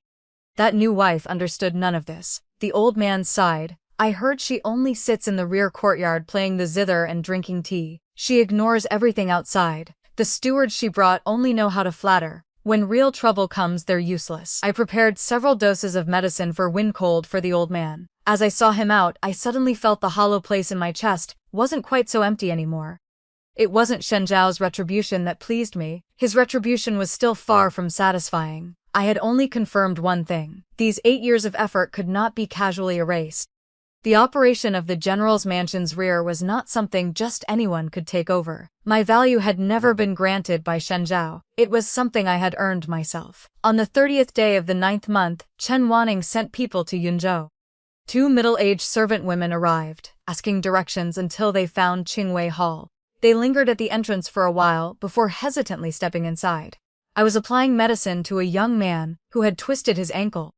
I glanced up and knew at once where they came from. The fabric and craftsmanship of their clothes were the style favored by servants of capital aristocratic families. No one in the north dressed so meticulously. Esteemed young mistress, the lead servant woman bowed, her tone polite but not respectful, carrying a businesslike air. Our Madame Chen has heard of your excellent medical skills and wishes to invite you back to the Liangzhou General's mansion to help manage the wounded soldiers' affairs. Qingwei gave a cold laugh beside me. I didn't look up. I finished dressing the young man's wound, carefully wrapped it with cloth strips several times, then told him, "Go home and walk less. Come back in 3 days to change the dressing." After the young man left, I stood, calmly wiped my hands and regarded the two servant women. "Your madam?" I asked. The servant woman straightened, a hint of arrogance in her voice. "General Shen's principal wife, the legitimate eldest daughter of the Chen family, Madame Chen. Gu young mistress once served in the general's mansion. You must know General Shen's prestige. Now mansion affairs are complicated. Madam alone cannot manage everything." Hearing the former young mistress possesses outstanding medical skills, she specifically ordered us to come and extend this invitation. I draped the hand towel over the basin stand and turned toward the medicine cabinet. "However, I haven't served in the general's mansion for a long time. Qingwei Hall has many patients. I cannot leave." The servant woman clearly hadn't expected refusal. She paused, then her expression shifted slightly. "Young mistress, you must think carefully. Our madam is giving you this opportunity only because you once saved lives for the general's mansion.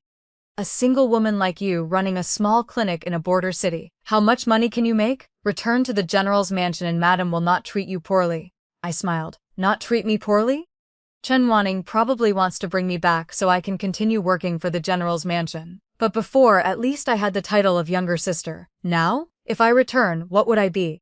A servant to be summoned and dismissed at the principal wife's whim?" I spoke without the slightest hesitation. "I said I won't go." I took several medicinal herbs from the drawer and arranged them on the counter, each word clear. "Qingwei, see the guests out." Qingwei immediately emerged from behind the medicine cabinet, her face clearly reading, "Leave quickly," pushing the hall door wide open. The two servant women exchanged glances, faces alternating between pale and flushed. The lead one seemed about to speak, but was pulled back by her companion's sleeve. They stood a moment longer. Seeing I had no intention of engaging further, they turned and left with stiff steps. Qingsui slammed the door shut, leaned against it, and let out a long breath. Then she gave me a big thumbs up. I shook my head and continued sorting herbs.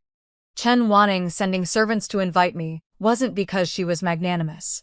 It was because she had finally realized the general's mansion lacked anyone who could stabilize the rear. She wanted to bring me back to continue slaving for her husband, and conveniently keep me under her eye to prevent this former person from becoming a potential threat outside. Her calculations were precise. But she forgot one thing. I, Guantang, was no longer the woman who would soften at Shenjiao's smile. On the 4th day of the 10th month, the first batch of winter military supply lists arrived from Liangzhou.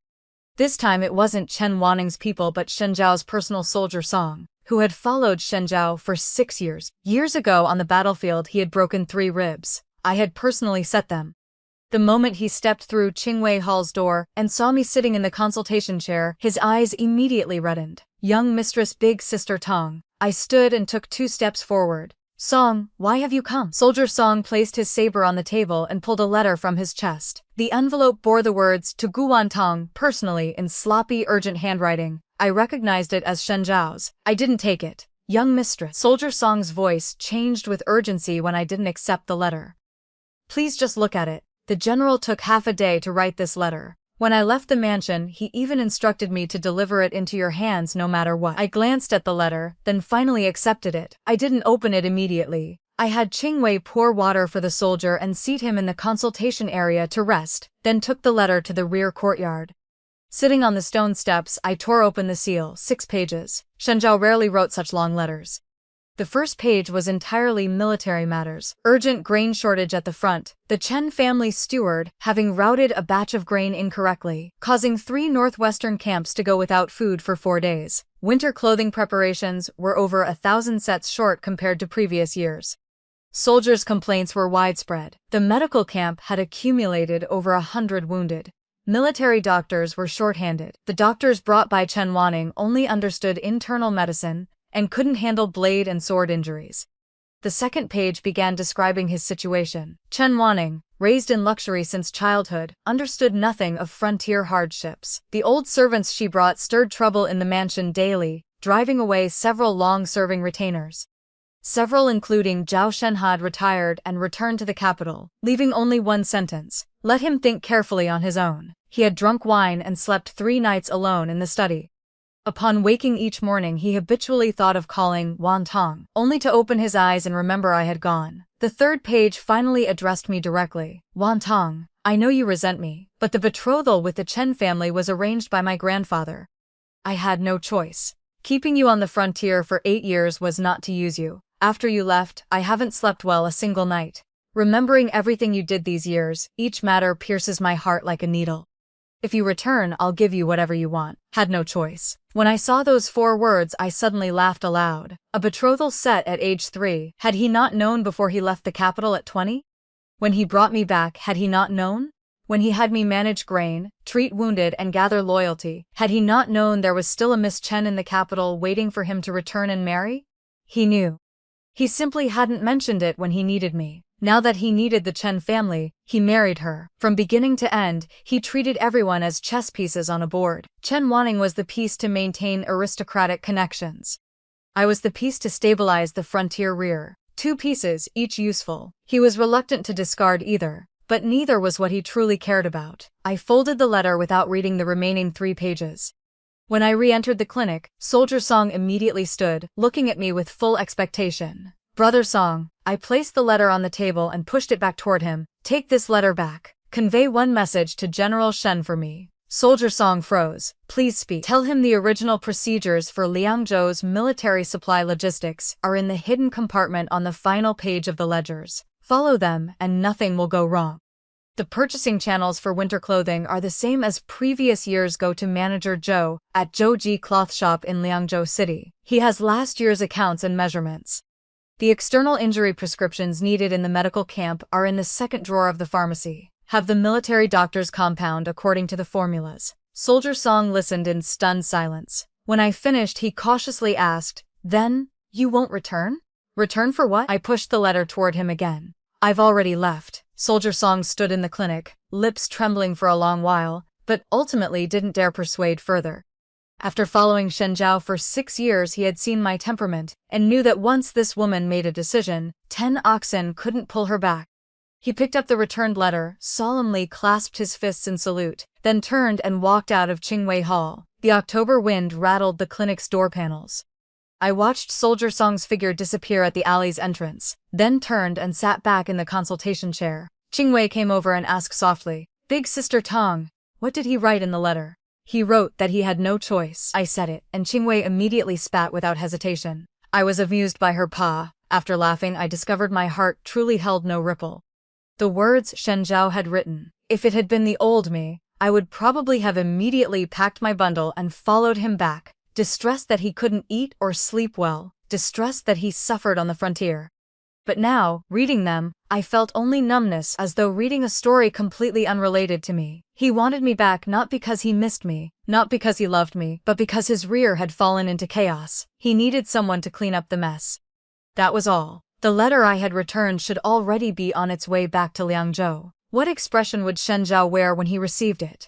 I didn't know, and I didn't particularly want to know. On the 10th day of the 10th month, Yunzhou's first snow fell. It wasn't heavy. Fine snowflakes were swept by the north wind, pattering against the window paper all night.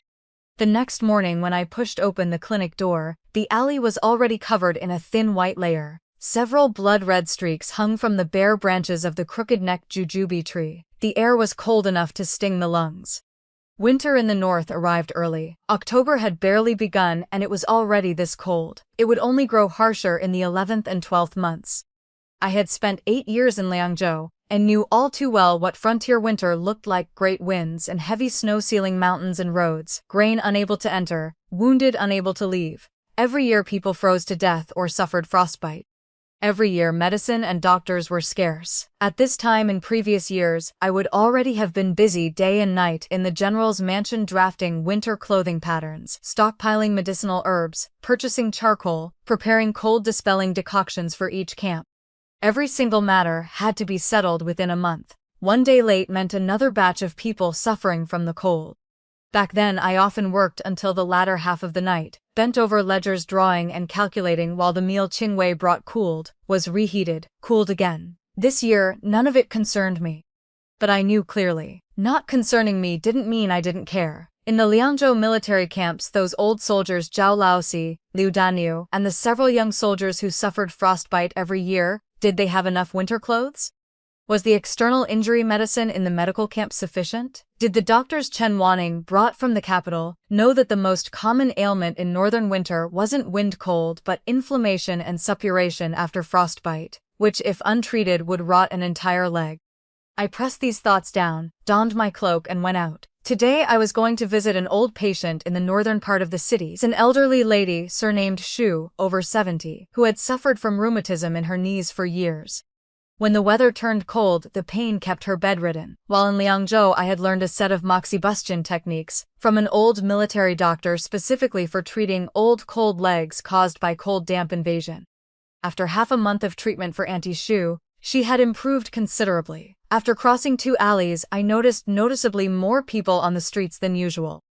On closer look, most were refugee families dragging children and carrying bundles, pushing carts, huddled in groups by the roadside, snow dusting their bodies, faces gray-white as if frostbitten. Have you heard? Liangzhou is going to be chaotic this winter, the early morning snack seller Auntie Wu said while flipping oil cakes, gossiping with the woman beside her. Another batch of refugees just arrived, saying the general's mansion's grain distribution has doubled compared to last year. Those who can't pay grain have to use their fields as collateral. That can't be right. Wasn't everything fine in previous years? The woman beside her asked, mouth full. I remember the person managing grain in Liangzhou was a female steward, wasn't she? She handled it quite smoothly. You mean the young mistress, right? She left. Auntie Wu lowered her voice, excitement of gossip in her tone. General Shen married the Chen family's young lady from the capital. The young mistress couldn't stay. I heard she left on her own. After the new wife took over, she changed all the previous procedures. This year's grain distribution is being handled by the Chen family's stewards. What do those stewards understand about the frontier? They only know how to collect rent the way capital great families do. They've nearly driven the outlying villagers mad. I walked past them without slowing, yet heard every word clearly. As expected, trouble had arisen. In previous years I had never worried about grain distribution. I would visit every village in advance, negotiate face-to-face with the villagers, setting amounts according to that year's harvest, more in abundant years, less in lean ones. During major disasters, I even took silver from the mansion's storeroom to buy grain and subsidize them. Although the villagers complained about grain distribution, they could still get by and had no need to flee with their families. But now, the Chen family stewards only recognized the numbers on paper, caring nothing for the villagers' survival. How was this different from killing the goose that laid the golden eggs? I suppressed the anger in my heart and turned into the small alley where Auntie Shu lived. Auntie Shu lived at the deepest end of the alley in a low earthen house. Half the thatched roof had collapsed under the weight of snow. A half-dead speckled chicken huddled shivering in the corner by the wall. I knocked on the door. After a long while, a weak voice answered from inside. It's Gu the doctor from Qingwei Hall. The door opened a crack. Auntie Sue, leaning on a crooked wooden staff, saw me and immediately broke into a wrinkled smile. Young mistress, on such a snowy day you still come to see this old woman. I feel bad. It's on the way. I helped her sit back on the bed and place the moxa sticks and ointment I carried on the table. Auntie, after I finish with you I still need to go to the southern part of the city. Several new refugees arrived there, saying they're from Liujia village in Liangzhou. Their children are sick from the cold. Auntie Sue sighed. While rolling up her trouser leg for me to examine her knee, she chattered. Liangzhou is going to be chaotic this year. My youngest son works as a laborer in Liangzhou city. A few days ago he suddenly sent word back saying the general's mansion has become a complete mess inside. The new wife's old servants and the original retainers quarrel every day. General Shen was so angry he smashed several cups. In the end he had both sides beaten with boards before it stopped. I didn't respond. I lit a moxa stick and held it 2 inches above her knee, slowly circling to warm the area. The bitter fragrance of mugwort slowly filled the room. Auntie Shu sucked in air through her teeth but didn't stop talking. My youngest also said that the day after General Shen married, he moved his study from the main courtyard to the east wing, saying he would sleep separately from the new wife. Everyone in the mansion is guessing the new wife must have quarreled with the general over the young mistress matter. Enough, Auntie, I interrupted gently. Your knee will be nearly healed after 3 more sessions. I'll have Qingwei send the ointment over later.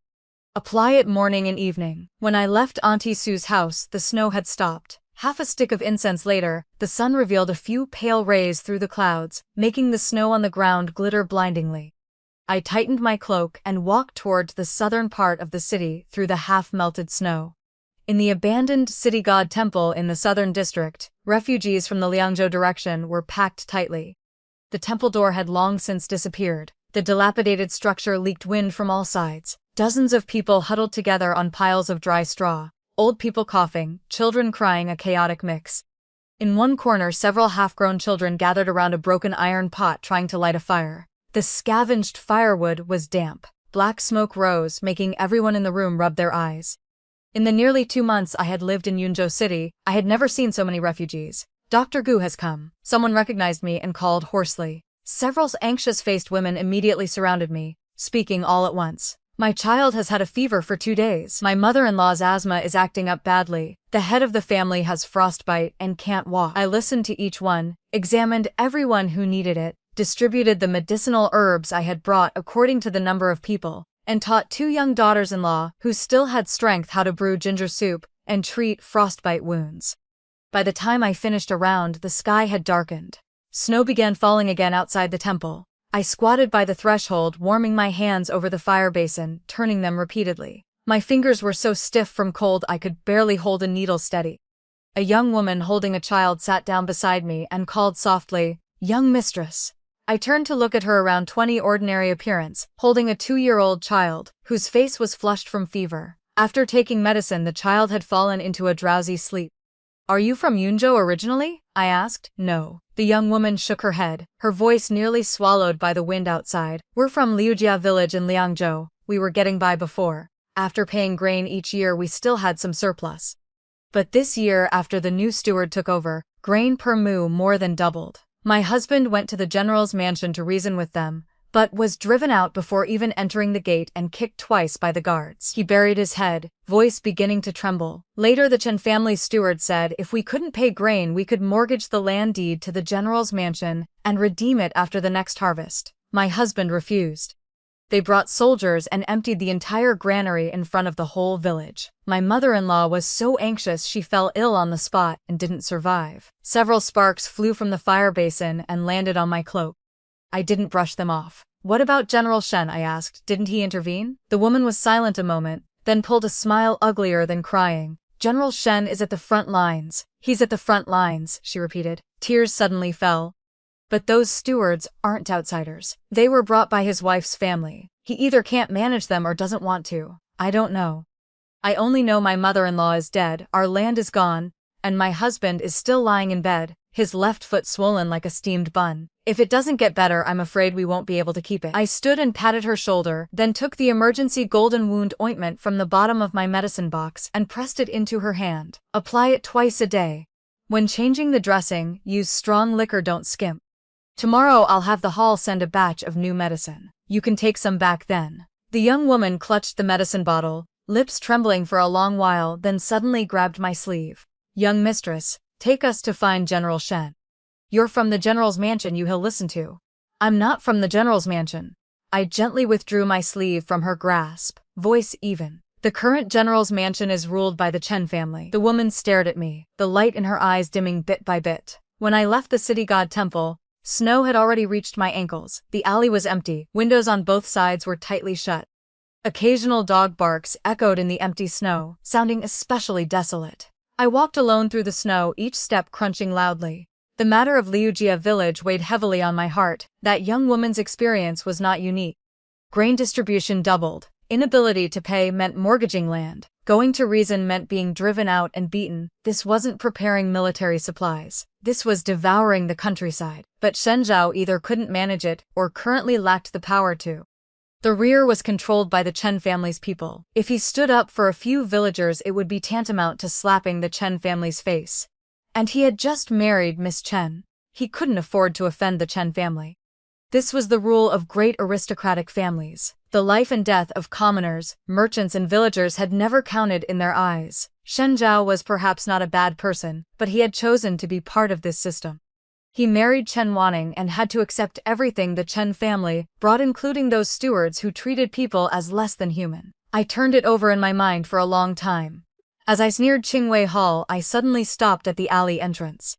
The lantern at Qingwei Hall's entrance was still lit. Snowlight reflected in the warm yellow glow. Qingwei stood at the doorway holding a lantern, looking around. When she saw my figure, she ran over and draped a thick cotton-padded jacket over my shoulders.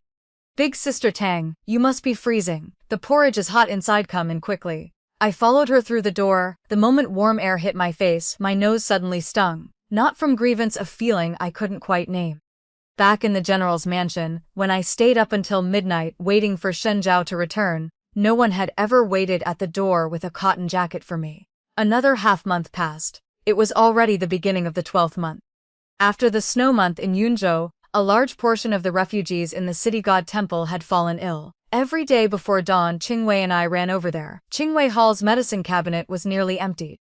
I asked manager Sun of the medicine shop to help procure a batch of medicinal herbs from the south, pressing the price again and again, but the expenditure was still terrifyingly large. Of the more than 4,000 taels I had saved over 8 years, 300 went to buy the house, nearly 200 to open the hall and furnish it. These past months treating refugees and giving away medicine had spent money like flowing water. Qingwei had calculated the accounts for me. At this rate, we wouldn't last until spring before going broke. "Big Sister Tang, we can't keep going like this." Qingwei stood before me holding the account book, brows knitted. "More and more refugees, our silver getting less and less. We can't throw ourselves into it too." I had a plan in mind. I opened the prescription notebook I kept and found a blank page, writing down the name of a medicinal herb merchant. "I'll think of another way." The way had already occurred to me. Over these 2 months, I had discovered that not only Liangzhou had refugees, Yunzhou locals also had many injured by soldiers. Frontier skirmishes had never completely stopped. Small-scale raids happened every year, just not alarming the court. Those commoners wounded by blades and swords, those merchants injured by stray arrows. They couldn't get appointments with proper military doctors and couldn't afford the big clinics in the city. In the end, they could only endure their wounds and wait for death. They needed someone to care for them, and many among them were willing to pay for it. Not great wealth, but 3 or 5 strings of cash in consultation fees those small merchants and traveling traders could still afford. My plan was simple. Qingwei Hall would charge consultation fees to outsiders, the amount depending on the person. The wealthy paid more, the poor paid less or nothing. Refugee treatment would not stop, but no longer entirely free.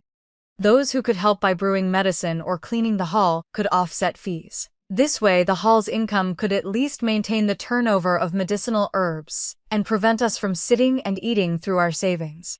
Qingwei's eyes lit up when she heard this. The girl's mind worked quickly. She immediately added, "We can also make more ready-made pills and ointments to sell. Big Sister Tang, the moxa sticks and frostbite ointment you prepare, many people have asked about them.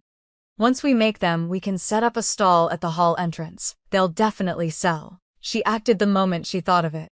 The next day she ran to the market, bought small porcelain bottles and oil paper, returned and filled the frostbite ointment into the bottles, sealed them with red paper, and placed them on the shelf at the hall entrance. At first only a few scattered people bought.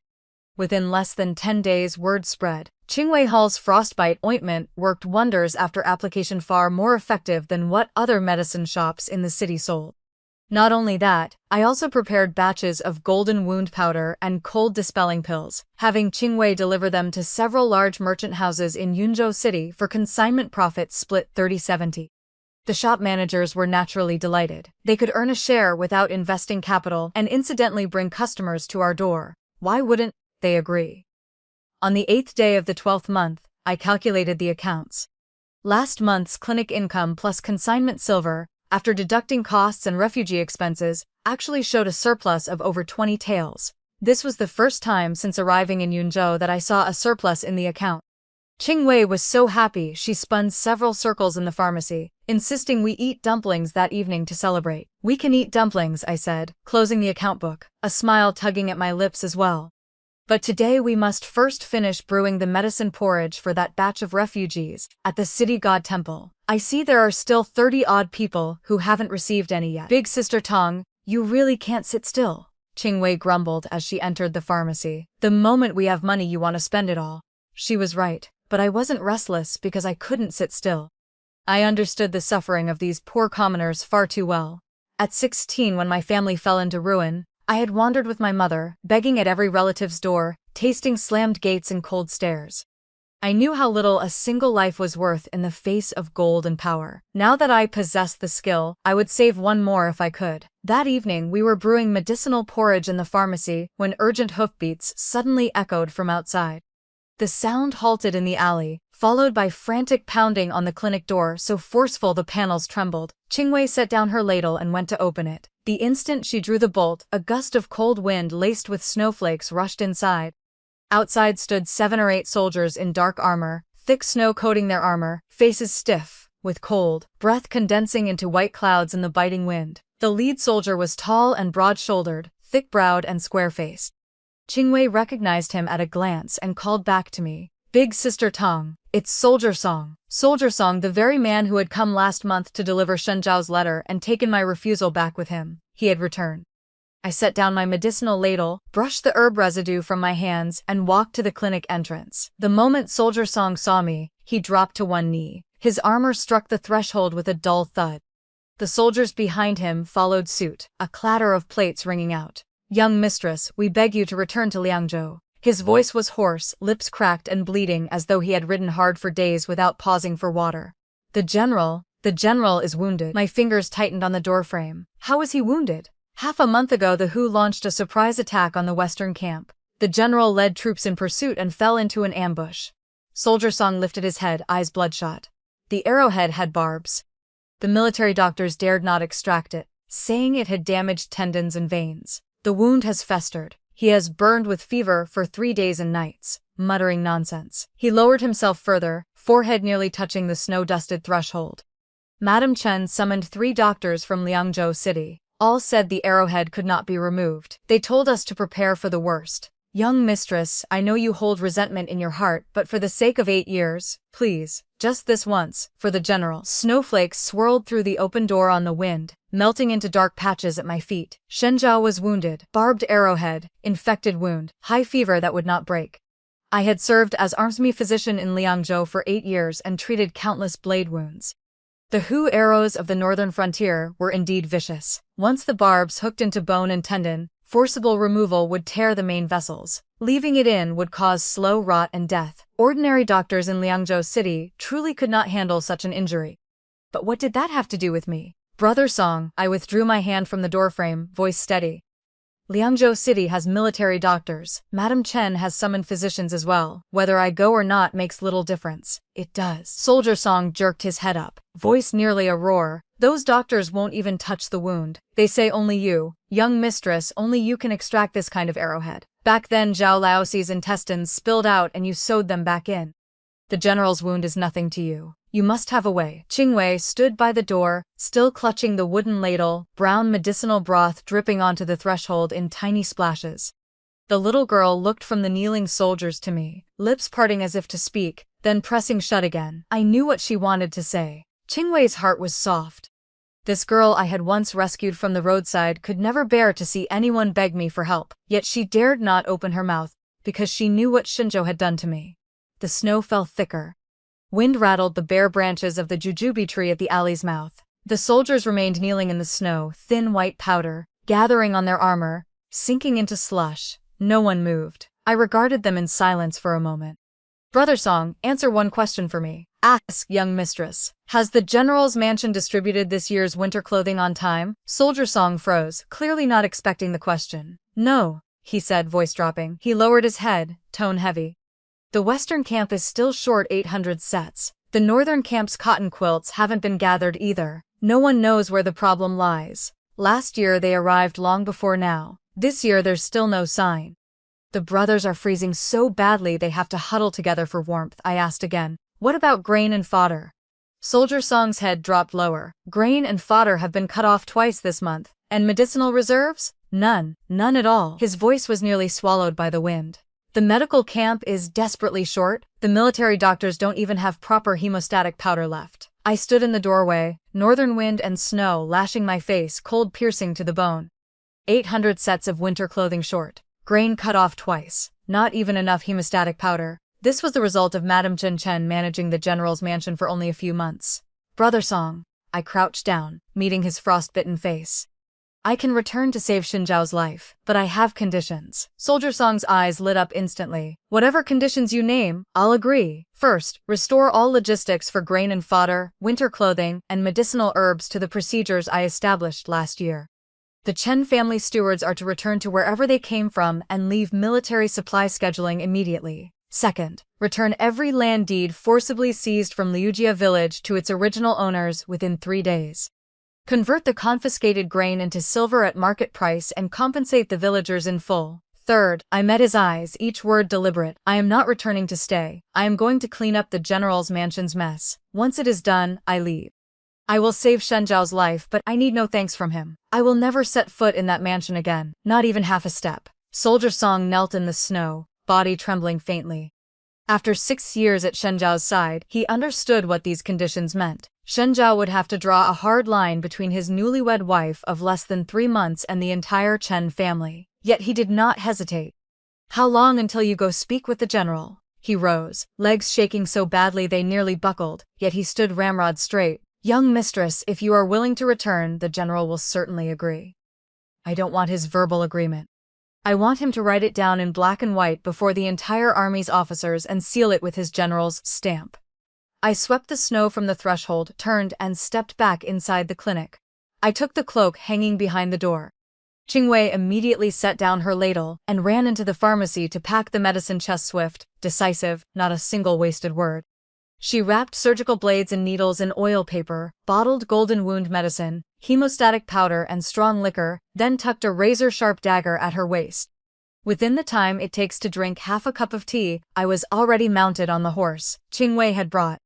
I had learned to ride in the Liangzhou camp years ago, when the wounded were too numerous for carts. Xinjiao's cavalrymen had taught me after countless falls.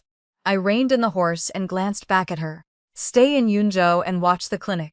Do not let the medicinal porridge for the refugees at the city god temple run out. Use the formula I taught you. Qingwei stood in the doorway, one hand lifting wind-tossed hair, and nodded hard. Don't worry, big sister Tang. When you return, I guarantee not even a mouse will have slipped through.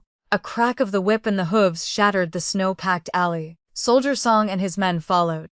We rode out of the alley mouth, passing the crooked-necked jujube tree. Accumulated snow shook loose from trembling branches. From Yunzhou to Liangzhou, more than 200 li normally took nearly 3 days. We rode without rest through an entire night, stopping only twice in wind-sheltered mountain hollows to water the horses. We ate half-frozen flatbreads, warmed against our bodies, washing them down with snow-chilled water.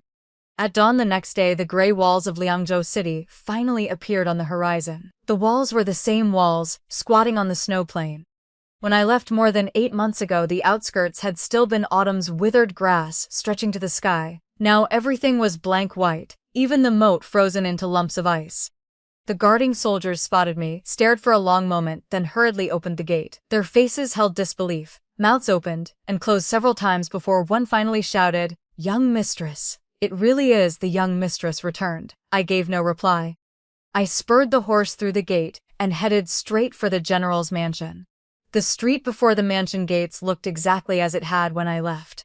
The 2 lanterns at the entrance swayed in the heavy snow, their paper thick with accumulation, leaking faint red light that looked especially dim amid the swirling flakes. The main gate stood open. An unfamiliar gatekeeper dozed inside.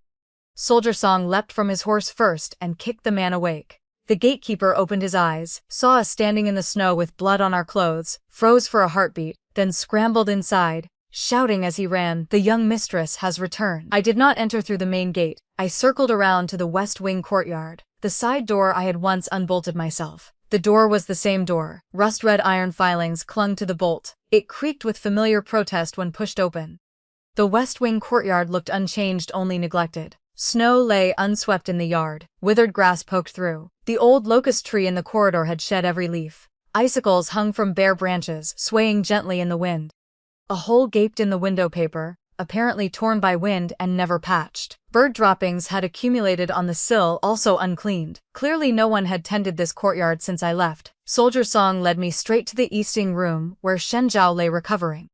Before we reached the door, a sharp female voice rang out from inside. "What young mistress? A woman of unknown origin. What right does she have to enter this mansion? I am the principal wife carried in through the 8-bearer sedan. I summoned the best doctors in Liangzhou City. If even I cannot invite someone, how dare she? The general is burning so badly he cannot even speak, and you bring this person to treat him. If anything goes wrong, who will bear responsibility?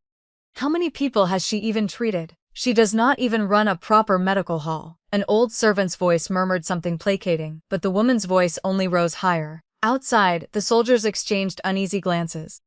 I removed the medicine chest from my shoulder, calmly pushed open the east wing door, and stepped across the threshold. A brazier burned inside, warm air mixed with the sense of medicine and blood rushing forward. Chen Wanning stood before Shen Zhao's bed in a pomegranate red brocade robe, an entire set of gold hair ornaments pinned in her hair, her entire person bright and sharp. The instant she saw me, her voice cut off. Her expression shifted from anger to shock, then sank into cold fury. "So you are Guan Tong?" It was not a question. I did not answer. My gaze passed over her shoulder and landed on Shen Zhao lying in the bed. He had lost a great deal of weight, face gray-white, lips bloodless. Although the wound on his left shoulder was wrapped in gauze, seeping pus and blood had already soaked through, staining the bedding beneath a dark crimson. His eyes were closed, brows tightly knit, cracked lips moving as he muttered indistinctly. I listened for a moment and understood what he was repeating over and over. "Wantong, you've worked hard." Even in delirium he murmured only that single phrase. Chen Wanning stood before me, the pomegranate red brocade glaring against the room's bloody atmosphere. Her gaze traveled from the top of my head down to my shoes, then back to my face. The corner of her mouth lifted slightly. That was how aristocratic young ladies looked at people, not merely with their eyes, but measuring every detail of clothing, hair ornaments, every clue to status, then assigning a price in their minds.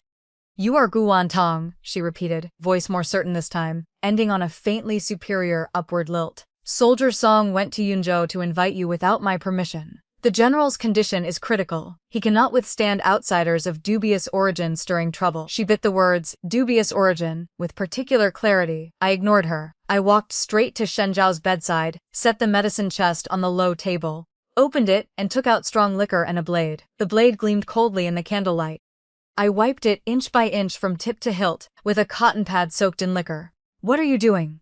Chen Wanning's voice sharpened. She stepped forward, skirts sweeping the floor with a hurried rustle. "Someone seize this woman." Before she finished, Soldier Song crossed the threshold and positioned himself behind me, hand on his saber hilt, gaze heavy on Chen Wanning. Several soldiers behind him followed, the clash of armor plates echoing through the room, silent, oppressive. No blades drawn, no harsh words spoken.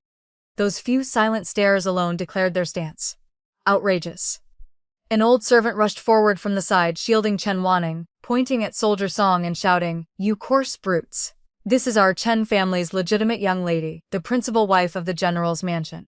Are you rebelling?" Soldier Song paid her no heed. He simply looked at Chen Wanning and said, word by word, "Madam Chen, the young mistress has come to save the general's life. He has burned with fever for 3 days and nights. Not one of the doctors you summoned dared to wield the knife. If you refuse to let her treat him and something goes wrong, will you bear the responsibility, or will the Chen family?" Chen Wanning's face drained of color. Her lips moved several times as if to speak, but her gaze fell on Shen Zhao's gray face, then swept over the soldiers standing straight-backed throughout the room. In the end she swallowed the words on her tongue. She stepped back half a pace, covering her mouth and nose with a handkerchief, as though the bloody stench in the room offended her. I paid her no further attention. I peeled away the gauze layers from Shen Zhao's shoulder one by one.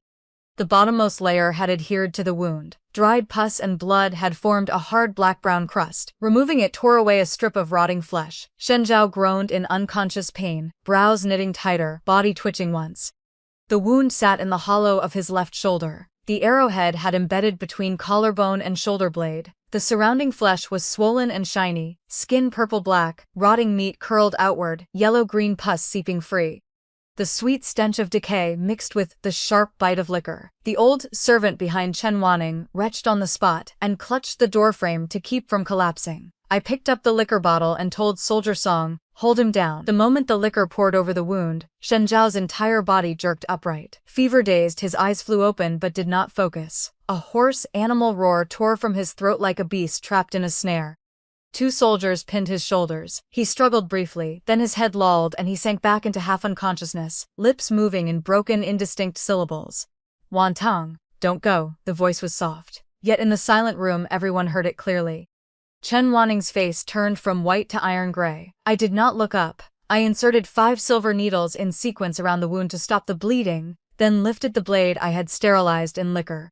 The arrowhead's position was treacherous, wedged in the gap between collarbone and scapula, barbs hooked into tendon. Forcible extraction would sever the main vessel.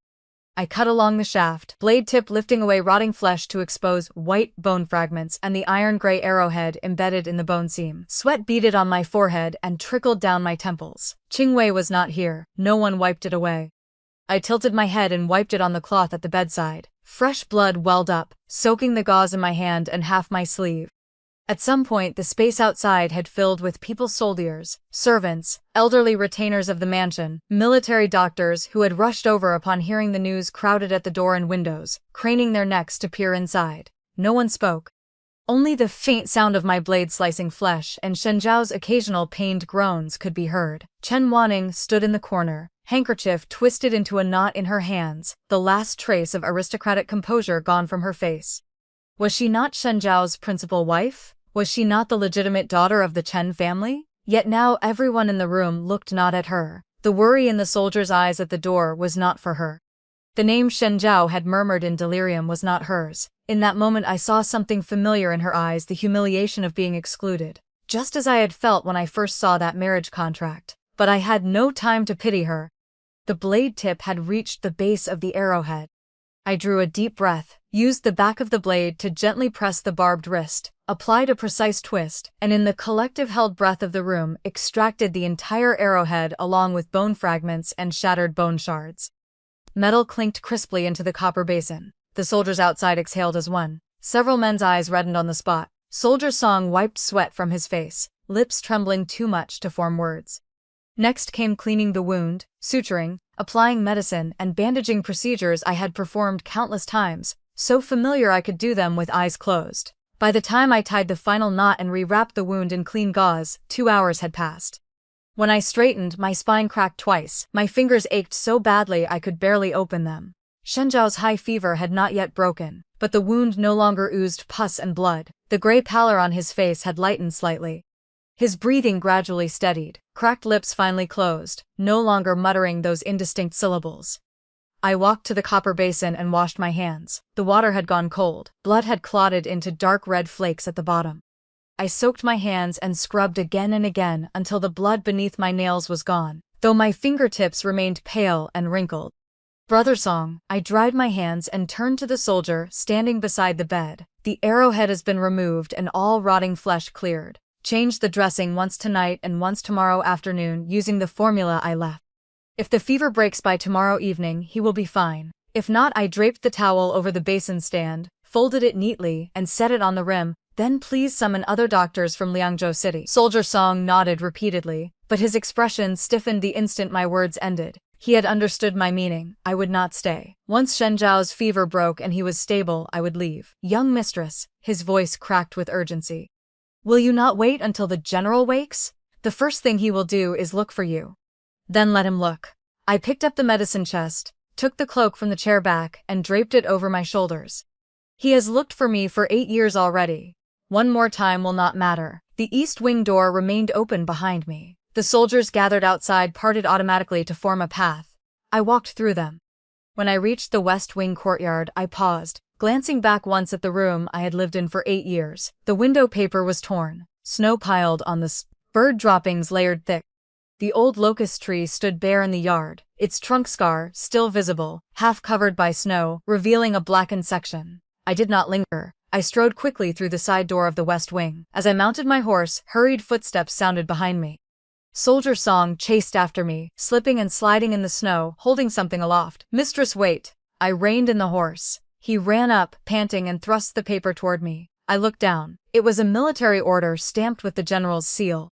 Written in bold black characters were 3 clauses: restore the old grain and fodder procedures. All Chen family stewards to withdraw immediately from military supply scheduling. Return every forcibly seized land deed from Liujia village to its original owners within 3 days and compensate at market price.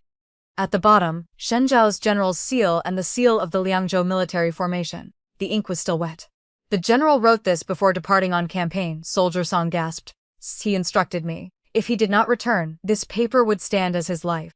If he did return, he paused, lifting his head to meet my eyes, voice thick. He said he would carry it out exactly as written. He simply did not have time to tell you before you left. I read the military order from beginning to end, folded it, and tucked it into my sleeve without further comment. With a flick of the reins, I spurred the horse into the swirling snow.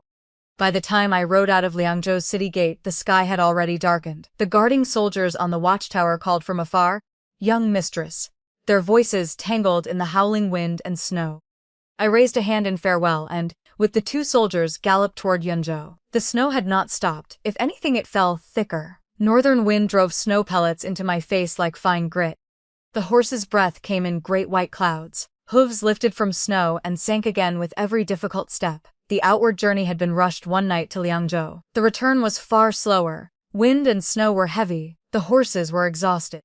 We rested one night in a mountain hollow along the way, sheltering beneath a windbreak cliff. The 2 soldiers took turns keeping watch, while I wrapped myself in my cloak and leaned against the saddle, listening to the wind all night.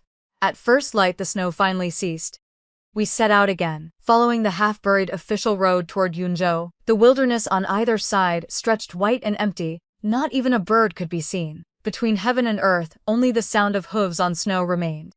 At dusk the following day, the walls of Yunzhou city finally appeared on the horizon. Fewer people queued at the gate than usual. Merchants braving the cold huddled in roadside tea stalls, warming themselves by fires. I rode straight through the gate. Hooves rang crisply on the blue stone pavement, drawing sidelong glances from passers-by. The lantern at Qingwei Hall's entrance still glowed. Qingwei crouched on the threshold applying ointment to a refugee child. At the sound of hooves, she looked up. The ointment nearly fell from her hand. She rose, wiped her hands on her apron, and ran to meet me, taking the reins while looking me over from head to toe. "Big Sister Tang, you're finally back. After you left, another 20-odd people arrived at the city god temple. We almost couldn't keep up with the medicinal porridge. What happened to the blood on your hands? Did General Shen?" She spoke rapidly, then suddenly lowered her voice with an almost imperceptible tension. "Did he come?" I tossed her the reins and dismounted, flexing my frozen legs and feet. I bent to pick up the ointment she had dropped and pressed it onto the shoulder of the little girl who had already extended her arm expectantly. "He came," I repeated, tone as casual as discussing the weather. "The snow stopped today, so I left." Qingwei blinked, pressed her lips together, and stared at me for a moment before bursting into laughter. "Big Sister Tang, this time you've truly ground General Shen's face into the dirt beneath your heel." She laughed until her eyes curved. I unstrapped the medicine chest from the horse's back and slung it over my shoulder. "You saved his life yet refused to stay. He wants to thank you but has no opportunity. He wants to repay the favor but cannot. It pains him more than a knife wound." I tugged her braid. "What do you know? Go inside and cook the porridge." Another month and more passed. The 12th month drew to a close. Snow in Yunzhou fell without end. Another 50 or 60 refugees arrived at the city god temple, all from the Liangzhou direction. They said the general's mansion had indeed restored the old grain and fodder procedures, but the holes left by previous chaos were too large to fill quickly. Some villagers, terrified by the ordeal, had simply packed up and left for good rather than return. Qingwei Hall's business, however, flourished. Frostbite ointment and golden wound powder had earned a reputation throughout Yunzhou city. Even merchants from neighboring Yang City came specifically to purchase stock. Qingwei led 2 newly hired young maids, grinding herbs until sweat poured down their faces. Patients lined up from morning until night. I could no longer manage alone, so I invited Dr. Meng to hold clinic half-days on alternate days. I had established myself in Yunzhou, not through any lingering favor from the general's mansion, not through anyone's pity or charity, but through these 2 hands, through jar after jar of genuine frostbite ointment, through curing illness after illness for the poor commoners. Neighbors called me Dr. Gu, some familiar aunties and grannies simply called me Tang Girl. During festivals, the alley residents would bring bowls of dumplings or plates of cured meat. At Qingwei Hall's threshold, someone often quietly left a handful of celery or a few eggs, no name attached. These things weighed far heavier than the hollow dignity piled high with silver in the general's mansion. On the evening of the 28th day of the 12th month, I was writing a prescription for the final patient when Qingwei returned from gathering firewood outside, stamping snow from her feet and shivering. "Big Sister Tong, someone has arrived outside." She lowered her voice. "It looks like General Shen." My brush paused, leaving a black dot on the prescription paper. "Where?" I asked. "At the alley entrance." Qingwei set the firewood down, voice urgent yet hushed, barely containing tension. "He came alone on his knees, no soldiers, not even a horse. I don't know how long he walked. His body is covered in snow, face so frozen you can barely recognize him." I finished the prescription and handed it to the patient, then rose and walked to the door. The instant I pushed it open, cold wind rushed in, setting the lantern above the door swinging wildly. At the alley entrance, a tall figure knelt in the snow. He had lost a great deal of weight. He wore only a thin dark green cotton robe, no general's uniform, no armor like an ordinary commoner. Thick snow coated his hair, his face held little color, lips tinged blue. The wound on his left shoulder had apparently not healed fully. He knelt slightly tilted to the left, as though unable to support his own weight. The moment he saw me, he looked as though something had struck him hard. His body swayed, then he lowered his head deeply, forehead nearly touching the snow. Qingwei stood behind me, tugging my sleeve. "Big Sister Tong, should I drive him away?" "No need." I withdrew my sleeve from her grasps and stepped into the snow. Doors in the alley cracked open a sliver. Someone peeked out, then retreated. The three words General Shen were known to everyone in Liangzhou and Yunzhou, the man who had shed blood on the frontier for 8 years. Now he knelt in the snow of a remote alley, bowing his head to a woman who ran a small medical hall. I stopped 3 paces from him. "General Shen," I said, voice neither light nor heavy, "rise. The ground is cold." He lifted his head to look at me. His eyes were red but held no tears. "Wan Tong?" His voice was terribly hoarse, as though his throat were filled with coarse sandpaper. "I did not come to beg you to return. I know you will not. I came only to say a few words. Once I finish, if you want me to leave, I will leave." I watched him, without replying. He was silent a moment, then spoke again, voice trembling. "This past month I have thought everything through. 8 years ago I brought you to Liangzhou, not because I needed someone to manage the rear, but because I wanted to keep you by my side." His fingers clenched at his sides, knuckles white, veins pulsing faintly on the back of his hand. "But I dared not marry you. The military rules I myself established forbid officers from marrying for personal desire, so I dared not break my own rules. I feared being accused of forgetting righteousness for beauty, feared giving others leverage. I used that damned rule as a shield for 8 years. Snow began falling again, fine flakes settling on his hair and trembling lashes. I used the rules as an excuse to let you waste 8 years in ambiguity. I thought you would never leave. I thought you would wait no matter what. I was wrong. I was despicable." His voice dropped until it was nearly swallowed by the falling snow. "The day I returned and saw the empty room, saw you had taken nothing, saw the box of letters still sitting untouched on the table, I finally understood. You were not threatening me. You had truly given up on me, the kind of giving up that does not even bother to hate." He reached into his robe and drew out a letter envelope warmed damp by body heat, offering it to me. The envelope bore a line of crooked characters in his handwriting far messier than usual, as though his hand had shaken too badly to hold the brush steady. "This is the last letter I will ever write from the general's mansion. You wrote to me for 8 years. I never once replied properly. This time I wrote to you. I did not take it." He tore the envelope open himself and drew out a neatly folded sheet of paper. Not letter paper, but a marriage contract. Gold-flecked red paper, gold-embossed regular script, vermilion's a seal identical to the one I had found in the study's secret compartment that day. Only the names had changed. Instead of Shenjiao and Chen Wanning, it read Shenjiao and Guwan Tang. "My divorce agreement with Chen Wanning is already being processed," he said, holding the contract before me, arm trembling, whether from cold or something else I could not tell. "She is the legitimate daughter of the Chen family. To divorce less than half a year after marriage, the Chen family will not let the matter rest. But I will handle it cleanly and ensure the Chen family causes you no trouble. Whether you wait for me or not, I will keep this marriage contract." I do not ask you to accept it now, but I want you to know one thing. In this world there is not only that one marriage contract. Snowflakes landed on the gold-flecked red paper, blurring the gold characters. I looked at my name on that marriage contract for a long time. Then I took something from my sleeve. The military order, stamped with the general's seal that Soldier Song had pressed into my hand outside Liangzhou City. I unfolded it and pointed to the third clause. Return every forcibly seized land deed from Liujia village to its original owners within 3 days and compensate at market price. I lifted my gaze to him. General Shen, has the compensation silver for Liujia village arrived? He froze, then answered. It arrived on the 20th day of the 12th month. Every household received twice the market price. What about Liangzhou village? He froze again. Liangzhou village 45 li north of Liangzhou City, I said evenly. In the 10th month the Chen family steward forcibly seized winter grain from 37 households there. 2 people froze to death on the estate. Did you know? His face changed, not from guilt, but genuine ignorance. He had fought too long at the front. Upon returning, he had been injured and unconscious. He had probably not even sorted through half the mess in the rear. What about Wijia village?